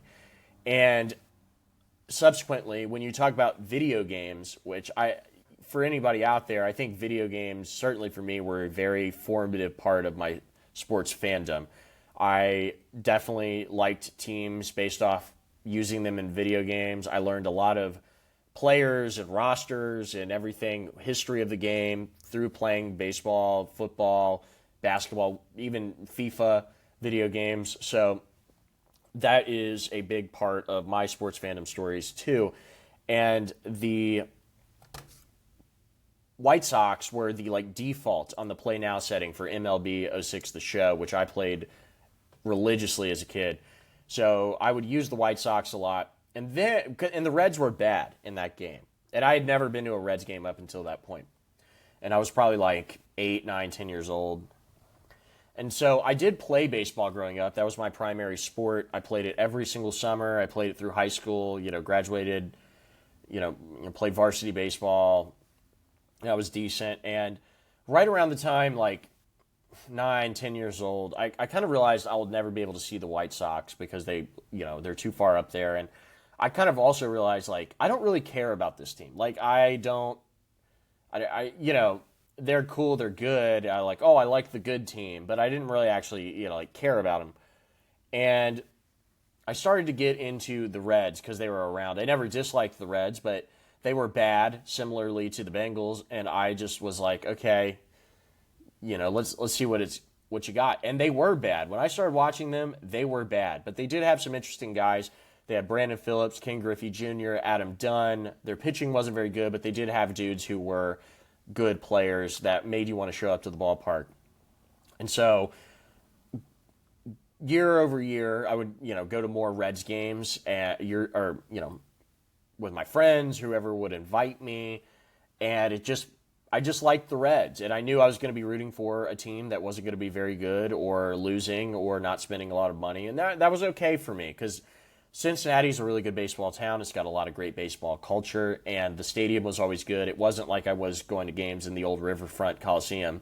I was in the Great American Ballpark era, and it was a lot better of a fan experience in my opinion. So the other thing about the Reds that I always liked growing up, and I could probably articulate this better now, or I've thought about it more as an adult. But as a kid, it was always there's something so Cincinnati about the Reds, and it sounds like a cliche, but it really, the Reds are part of the soul of Cincinnati. It's the oldest Major League Baseball club in the entire United States, and they've been good in the past. So there is generations of fans who witnessed winning championships in Cincinnati, and Bengals fans can't say that. And I don't mean throwing shade at Bengals fans. I'm saying the Bengals had never won a Super Bowl. They had been to one, but they never won one. The Reds actually had some of the best teams in the league in the 70s. They had won one in 1990. But really my entire lifetime, they've been bad. Since I've been born in 1997, the last time the Reds they went to the playoffs in 1995. And then I think they just missed out in 99, and they never really made the playoffs again until 2010. So when I was a kid growing up, they made the playoffs in 2010. They won the division, which was a big deal because they never did that. Joey Votto won the MVP. They won again in 2012. They won 97 games. And then they lost the Phillies the Giants in just soul-crushing fashion. Scott Rowland, sure-handed Hall of Famer, third baseman, error. They've never won a home playoff game in my lifetime. They have been to the playoffs a few times, but they've never won in my lifetime. Then 2013, they lost to Pittsburgh. Andrew McCutchen was the MVP that year. They played in the wild card game and lost, and then we never made the playoffs again until the Trevor Bauer COVID year, which was kind of fake. And then we went last year, and we got just absolutely scorched by the Dodgers, who won the World Series, and they were way more talented than us. So I say all that to say, at this point in my life, I would say my biggest fandom for sports, my most authentic, my most passionate sports fandom is the Reds. I love the Reds with all of my being. I can remember so many random Reds games and so many random Reds growing up, like guys like Chris Heisey and Rainier Almeida and all the I could spend hours naming random Reds, and I just love the team and I love the franchise. I'll never stop, being a Reds fan. It's very hometown for me too. It's kind of like local pride. The Reds are a very big deal up here, even if you're not always a good team. And that's why I like them. I've been to more Reds games than any other sporting event, bar none. I've probably been to 50-plus Reds games at this point in my life. And because of that, it's elevated my overall fandom for baseball. Not only did I play baseball, but I love the Reds, and through following the Reds, you're able to follow the whole league. And I've watched the Reds in other stadiums as well. So I watched the Reds play at the Cubs in Wrigley Field. I've watched them play in Seattle at T-Mobile Park. So I've followed the Reds around even to these faraway stadiums to watch them play, which was always I think that just goes to show how much I like them. But there are definitely bigger Reds fans out there than me, but I am a big Reds fan, I would say. So that's kind of how I came to like Cincinnati. But I want to you kind of mentioned your Reds fandom, but I want to go to something that you mentioned earlier, and I think we could probably end on this because this is another area where we converge a little bit on fandoms. You said growing up you liked the Louisville Cardinals. I hated the Louisville Cardinals. I don't hate them anymore, by the way. My mom went there for full transparency, and I have a lot of Louisville fans in my life. So why did you become a Cards fan? So the main reason I became a Cards fan, I'll start off, is with one of the NCAA football games. Because I was and I still am a bigger NFL fan. College has grown on me throughout the years. I'm like, I want to play a different game, and I picked up, I want to say it's NCAA 07. And at the time, Louisville football, at least in that game, was ranked like top 20. I'm like, oh my God, a top 20 team in Kentucky? What? And that's what kind of joined it on. And of course, when you're living in the state, especially if you join one of those teams as a fan, yes, I became a Louisville fan for football, but then you get invested in basketball, especially in those early 2010 years, where you could make the argument that, at least in our lifetimes, that was the height of both of our programs. UK won it in 2012. Louisville won it in 2013. And we had some phenomenal teams and phenomenal battles. We always had, our game was played on Christmas Day, so it was a big deal in Kentucky. It's like, oh, you do your Christmas morning, you do your presents, whatever. And then I want to say the game came on around noon or 3 o'clock or something. So you sat around the TV. It was almost like a little extra sprinkle on top of the Christmas Day holiday for us. And part of the reason, like I mentioned, was hey, my parents were both UK fans. None of them ever went, but my dad grew up Kentucky, was always a diehard UK fan. And my mom is one of the worst fans of all time, where she roots for UK basketball, but then roots for Ohio State football, and it kills me. It kills me. No, you can't be that person. Oh, yes, she is that person, and it sucks. And I make fun of her for it. Almost as much as I can for the Ohio State football. And like you said, I used to hate UK. I used to get in arguments at school about it. You guys got lucky, or, oh, we're so much of a better team this year. You won it last year. We're going to win it this year. Christmas Day, you get back from Christmas break and oh, look who won this year. Yeah. And now it's at the point where I'm like, hey, I just root for any team in Kentucky.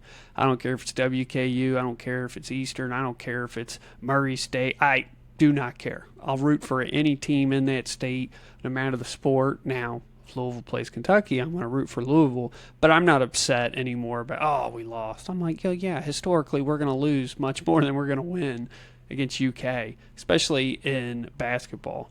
But, part of it was like the emotional journey I had with that 2013 Louisville basketball team was wild. This was the year that, if you remember anything about this is the year that Kevin Ware broke his leg on the court.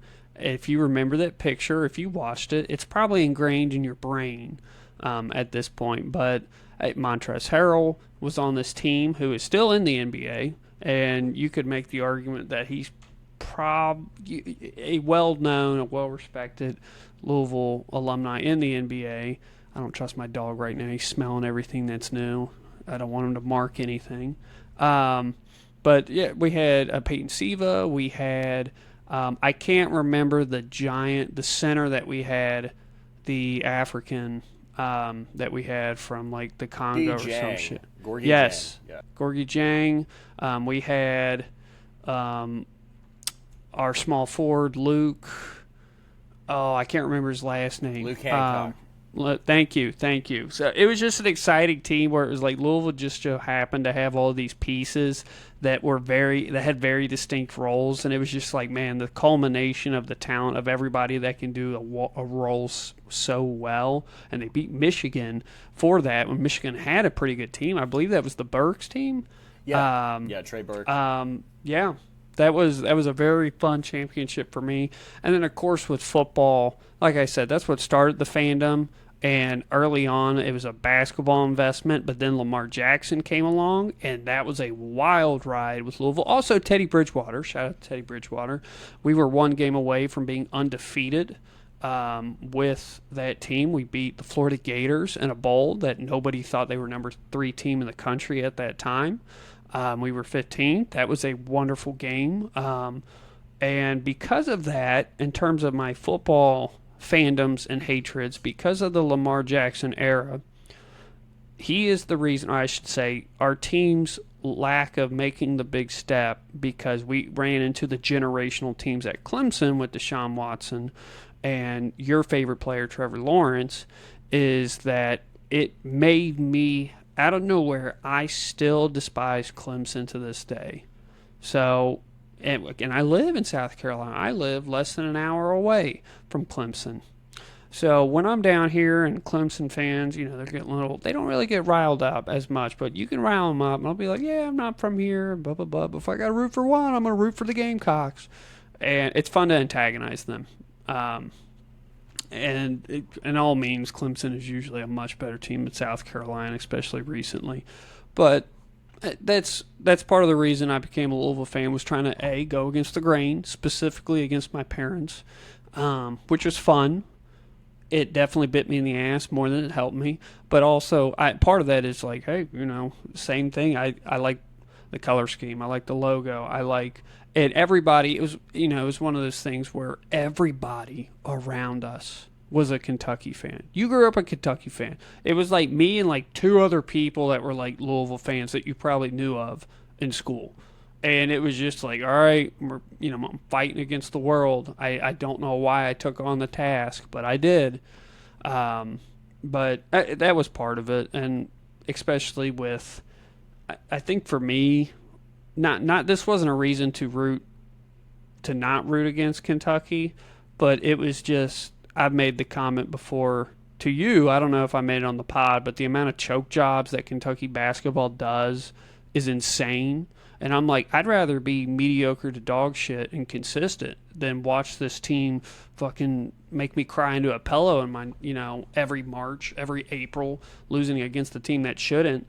And that one, like the DeMarcus Cousins team, John Wall, I'm like, how the fuck did you all not win that all? I still to this day don't understand. I'm like, you guys had so many NBA All-Stars in that team. I loved, despite being not a UK fan, I loved DeMarcus Cousins. He was a big reason I was a Kings fan.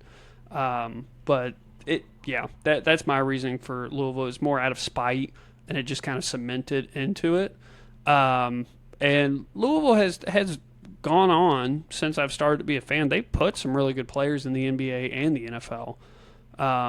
So it's I would say like, hey, it's not a top tier school, but it's in terms of athletics, but I'm like, it's a step below it, and that's pretty good considering good old state of Kentucky University, a city-based school. Yeah, Louisville, to me, like I said, I maybe probably put on my biggest like UK fan argument face when I was yelling at you in school, but I really never besides and Grant also was a big Louisville fan too. And Grant was a big Louisville fan, so I would always get in arguments with him about that. But I never really hated Louisville after a certain point, and I never really hated them in general.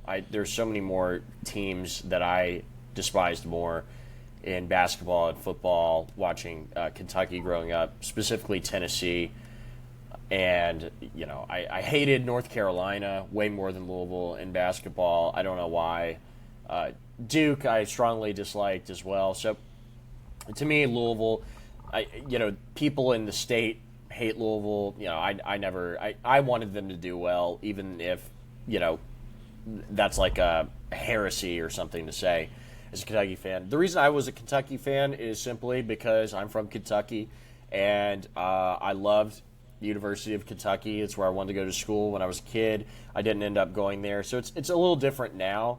But I would say, as far as like pure like rage and like passion as a fandom, they might be my number one. Like, the Reds are really close, man. Like, I've raged at the Reds. I've cheered, like, but I don't know why. Something about UK sports specifically gets me so like caveman type emotional, where it like brings something out of you, and I live for that. I love, UK is my shit, man. I love it. I love UK basketball. Go Big Blue. I've kind of fallen off of the UK basketball train more so in recent years. I really did not like the end of the Calipari era, honestly. I thought he was running the program into the ground, and I will stand on that. I've made many a rant on this podcast about how Cal completely mistreated the Kentucky program, and it's not all on Cal; it's on the athletic department too. I want to make that very clear. It's not all on one man's shoulders, but they underperformed a lot, and the makeup of the teams were kind of unrecognizable to me, and I didn't like the direction UK basketball was trending in as a brand, I will say, because UK basketball meant something to me. Meant something to me a little more, a little differently than it meant to maybe the way Cal kind of made his rosters and treated the program, in which he was a good steward of the program, and he was a good coach, and he did care about the community. So I'm not saying any of that, but it was a little too transient for me, I'll say. Now, it's even hard to ding Cal on that because of the NIL. It's just like, it feels like impossible even to think I even cared about that in the past, because college sports has changed so much. But football too. I loved going to UK football games. I've been to a bunch of UK basketball games, been a bunch of UK football games. And they're a lot of fun. They're a good tailgate. There are points in time where I've been a bigger UK football fan than I have been a UK basketball fan.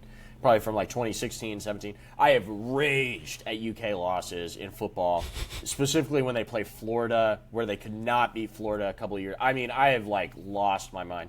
And I can't really do that anymore. And UK football kind of hit the glue factory too. I'm very excited to see what they do this year with Will Stein, who is a former Louisville quarterback, funny enough.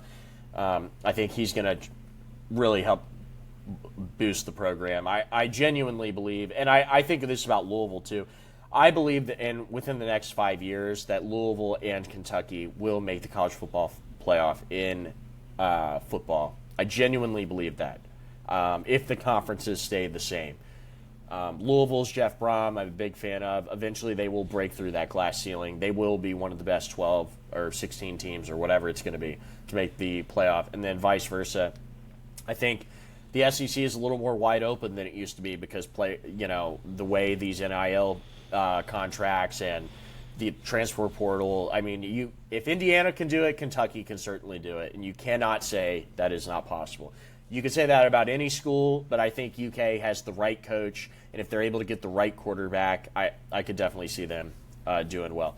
So anyway, UK to me is like apple pie and vanilla ice cream and driving around a back road on a sunny day. It's like just kind of part of who you are if you grew up in Kentucky. And I felt, Logan, he was on an island as a Louisville fan. There weren't very many Louisville fans around, so that was he put a scarlet letter on himself, but he was able to have a basketball championship, which is legitimate, by the way. That did happen. Even if they take it away, whatever. That did absolutely happen. And Lamar Jackson did win a Heisman Trophy. Louisville was always pretty bar like 5 years more recently, Louisville was always pretty consistently better than Kentucky at football, even though Kentucky had improved from the absolute horrifyingly bad situation they had been in before. So the last thing I'll say is I remember you mentioned Kevin Ware. I actually met Kevin Ware in the St. Matthew's Mall in Louisville in high school. Our baseball team went to play a tournament against a bunch of city public schools down in Louisville. We stayed in the Galt House. It was like our spring break trip.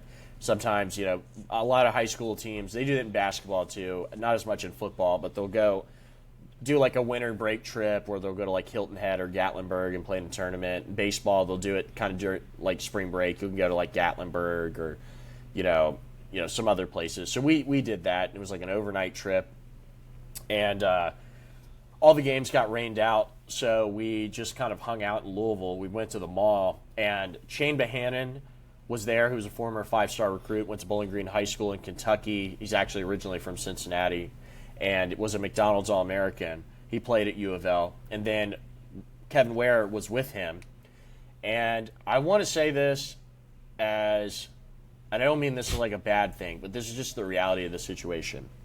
This was post-leg break. This is probably like a year out, maybe a year and a half from that injury. And, man, when I tell you it was gruesome. He was wearing, like, basketball shorts, and his one leg was, like, regular, like, sized. And his other leg was literally, I'm talking like this big around. No joke. I mean, that might be a little bit of an exaggeration, but the size difference was stark. And his leg was mangled. I could not believe it. I'd never seen anything like that in my entire life. And I felt so bad for the guy. I was like, dang, dude. Like, literally, I remember I'm like, damn. It was bad. So anyway, I did meet Kevin Ware randomly. And anybody who knows, like, Alex Smith's leg break, what his leg looks like post-injury, I would say it's a little even more gnarly than that. So that's really all I have to say. One quick hitter. Why the Kings? Why are you a Kings fan? Honestly, I remember you're going to this always goes back to video games. I remember NBA 06 with Wayne Wade on the cover. Great game. Love that game. They were the worst team yes, they were. In that thing. And I always have fun, like, hey, we did the draft and whatever, like kind of rebuilding the teams. I already mentioned the DeMarcus Cousins. He was one of my favorite players in that era. Just, he's one of those guys. I'm like, yeah, his attitude, even though it was shitty, I enjoyed it for Sacramento. They had some interesting players on there, Tyreek Evans, and they brought in they just had so many. Rudy Gay was on that team. They had so many interesting like athletic guys in there. It just never worked out. And of course, I think the resurgent of it was I was like, this is pretty damn cool. It was a few years ago where they had actually won their division. And they had the whole playoff on Light the Beam, and the fucking purple beam would be over the city of Sacramento. I'm like, that's so cool. It's so stupid, but I love it. NBA, definitely, I'd say they were like, they've always been like, had a heart. I've had a heart for them where it's like, hey, these are like the true underdogs. I just always root for them. I've already mentioned plenty of times, though, it's like, it's kind of been a split fandom where it's like, hey, I root for the Kings to do well, and I root for the Spurs whenever they're like, historically, because I remember watching so many of the Spurs games with Tony Parker and Tim Duncan, Manu Ginobili. Like, that was the teams that I was. Boris Diaw, I remember him even. Like, some of those other guys where it was even then, it was like you could tell the stark difference in how they played ball. It was beautiful, the passing that they had. And that's probably the most upset I've been with the NBA is when they lost to the Heat in the finals. Like, I was actually distraught, even though I was not like a super fan. I was just like, damn it, Tim Duncan, no, Manu, no. Yeah. just upset about that. But yeah, the Kings they're kind of just like my underdog pick in the NBA, where it's like, hey, I'm not gonna be the most vocal guy when they're losing, but when they're winning, I'm like, hey, we know one other guy like that. I'm like, light the beam, baby, get out the purple, let's roll. Light the beam. Yeah, really quickly, I guess for me, NBA fandom. Growing up, I liked the Spurs. I liked Tim Duncan. I liked Manu Ginobili. I remember they were really good when I was a kid, and I had a Tim Duncan jersey. I had a Spurs pennant. I'd wear Tim Duncan's jersey to school sometimes. Really liked that Spurs team. I've never been really passionate about any NBA franchise. I kind of move from team to team depending on what I like. I just like the game. I like the league more so. I think we're both player fans more than anything, which Yeah. we've talked about is a problem for the NBA, but we're a part of that problem where it's like, hey, I still love Kawhi Leonard. I am not a fucking Clippers fan. No. I'm never going to root for the Clippers. Yeah, you're totally right on the money with that. I mean, I would say when the Warriors were really good, I was a Warriors fan because I really liked Steph Curry, and I liked Klay Thompson, and I really liked Steph Curry. He's one of my favorite basketball players ever. I never was a Portland Trailblazers fan, but you're talking about liking players. Damian Lillard was always my dude. I loved using him on 2K, and I also have a lot of respect for him. And we share a birthday, which is funny enough. But I was always a big Warriors fan. Now, when I fell off the Warriors, I haven't watched, cared about that in years. I really don't have a team. I'm sure some team will pop up and intrigue me. But I'm also a little older, and I'm not as, I don't care as much about the NBA as I used to. Like, for example, the Spurs were good this year. They came back. I didn't care. You know what I mean? They were a good team. I respected them, but I wasn't I'm a Spurs fan again. It was like, it was cool that they're in it, but I'm like, I'm not upset at all that they lost. I'm like, if anything, I was rooting for the Knicks because they hadn't won in so long. Yeah.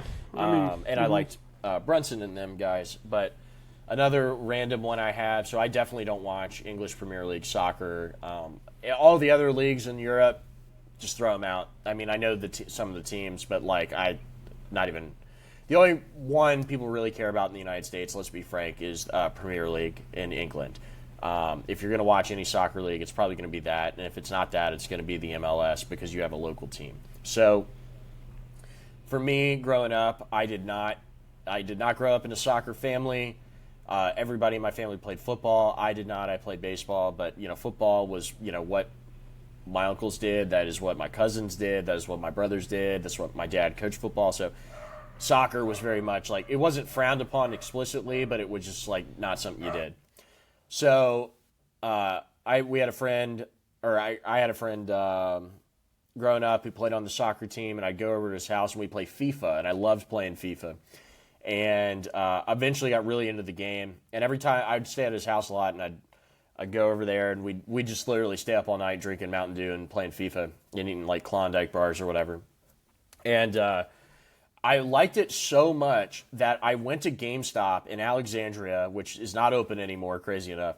It just closed not too long ago. But I bought FIFA 08 for the PS2 the bargain game bin. It was probably 2012 at that point in time. I literally bought it for $5 cash. And it was way out of date. And I just played the shit out of FIFA 08. And I learned all the players. I was playing it like crazy. And so I learned a lot. And I never became a big fan of any teams in any of the other leagues. But I always picked Chelsea. I really liked Chelsea FC. They had Didier Drogba, Nicolas Anelka, a bunch of guys on that. And they also were really good. I think they won the Champions League.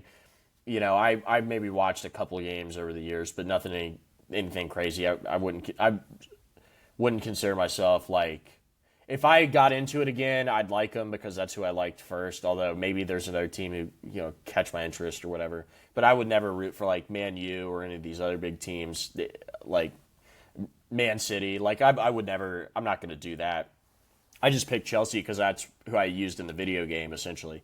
So that was another random fandom for me. So. Other than that, I really can't think of anything else I've ever claimed to be a fan of. I like the U.S. men's national soccer team. I watch them during the World Cup, but that's pretty much it. So I don't know. Yeah, I don't have a dog in the fight in hockey. Yeah, I can't even sit here and say I've because of their local or that. I'm like, I don't care. Yeah, hockey's cool, but I don't know anything. If you would have asked me this question maybe like 5-10 years ago, I probably could have gave you a NASCAR driver, but I'm like, I can't even. I can name maybe 5 to 10 drivers now. Everybody else, I'm like, I don't even know who this is. Who was your driver? So, I really liked Jimmy Johnson and Jeff Gordon growing up. I kind of bounced around to a lot of different drivers, but of course it's like, oh, I like Jimmy Johnson. Well, yeah, he won like 7 straight championships. I'm like, I bet you do. They both were good, though. Yeah. My dad, I'd say probably the one that I rooted for wasn't my favorite, but this is purely because of my dad. He loved Mark Martin, number 6. Mark Martin. That's my exposure to NASCAR growing up, just really quick, was my uncles would come up to our house on the weekend, and we have this like barn lot up a hill, and my uncles would, and other people, my family friends, whatever, all guys. My uncle would put it on a NASCAR race on his radio in his truck and turn it up, and it would just kind of be like in the background. And they'd all eat peanuts and drink Miller High Lifes and just fuck around and do whatever, mow grass, And it was like not Joey Logano, Bobby Labonte, and Mark Martin and Greg Biffle, R.I.P. Greg Biffle, Martin Truex Jr., like just guys like that. Obviously, you got Jeff Gordon and Dale Jr. and Matt Kenseth. Yep. So anyway, that's my exposure to NASCAR. Fucking like you're just opening the floodgate. Rusty Wallace. Yeah. Darrell Waltrip. Yeah. Fuck. Who's a? Oh man. Greg Biffle was a good. That was a good pull. The guy I said right before that was a pull and a half. Who drove the '88 UPS car? Is it Elliott?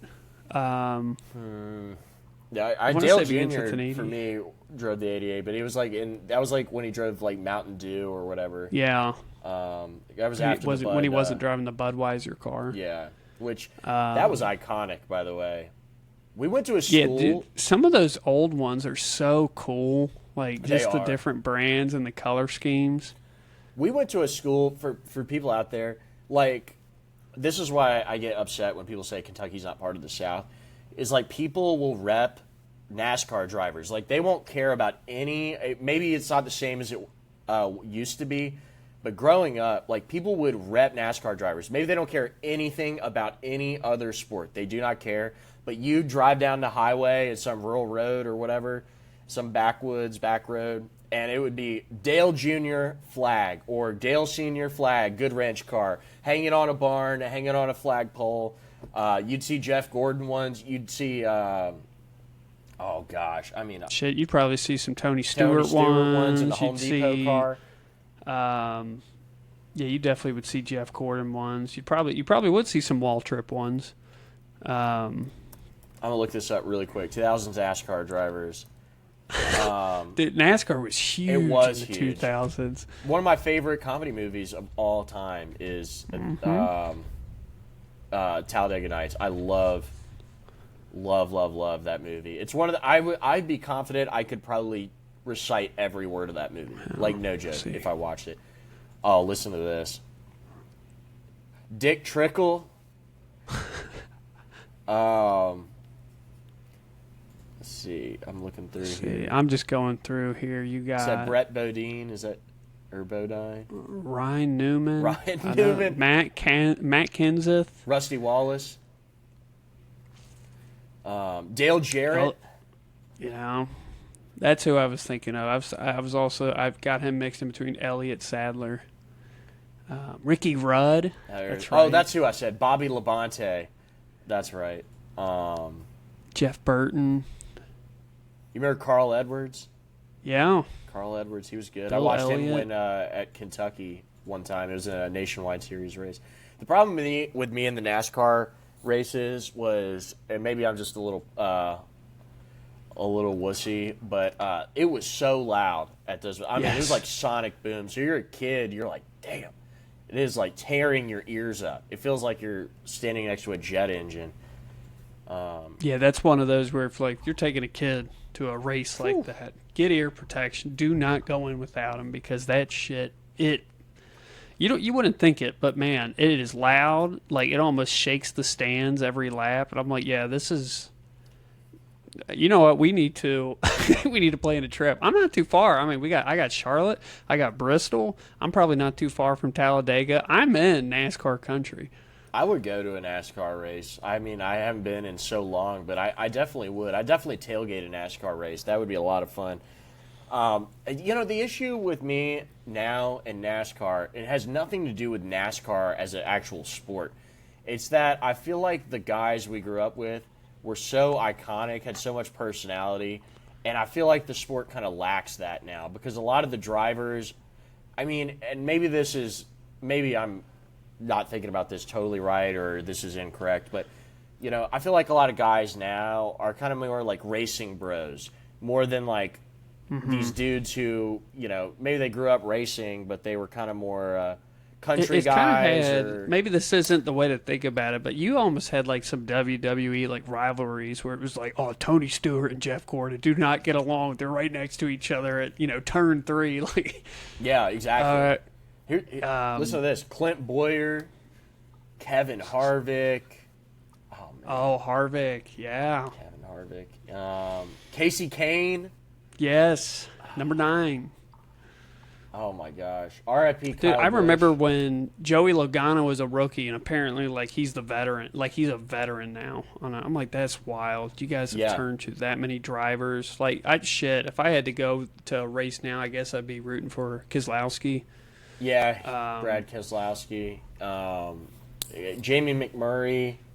Oh, Jamie McMurray. Oh, man, I'm looking at wow. So anyway, we could reminisce about this all day, but wow, everybody. Yes. We might have a NASCAR throwback pod. How about that? But I think that's all we got today. I'm going to go eat. I haven't eaten all day in a while, at least in a while. So go ahead, like, subscribe, and share with your friends. Logan, you got anything else? Nope. Thanks for listening, everybody. Have a great rest of your week. Enjoy the 4th of July.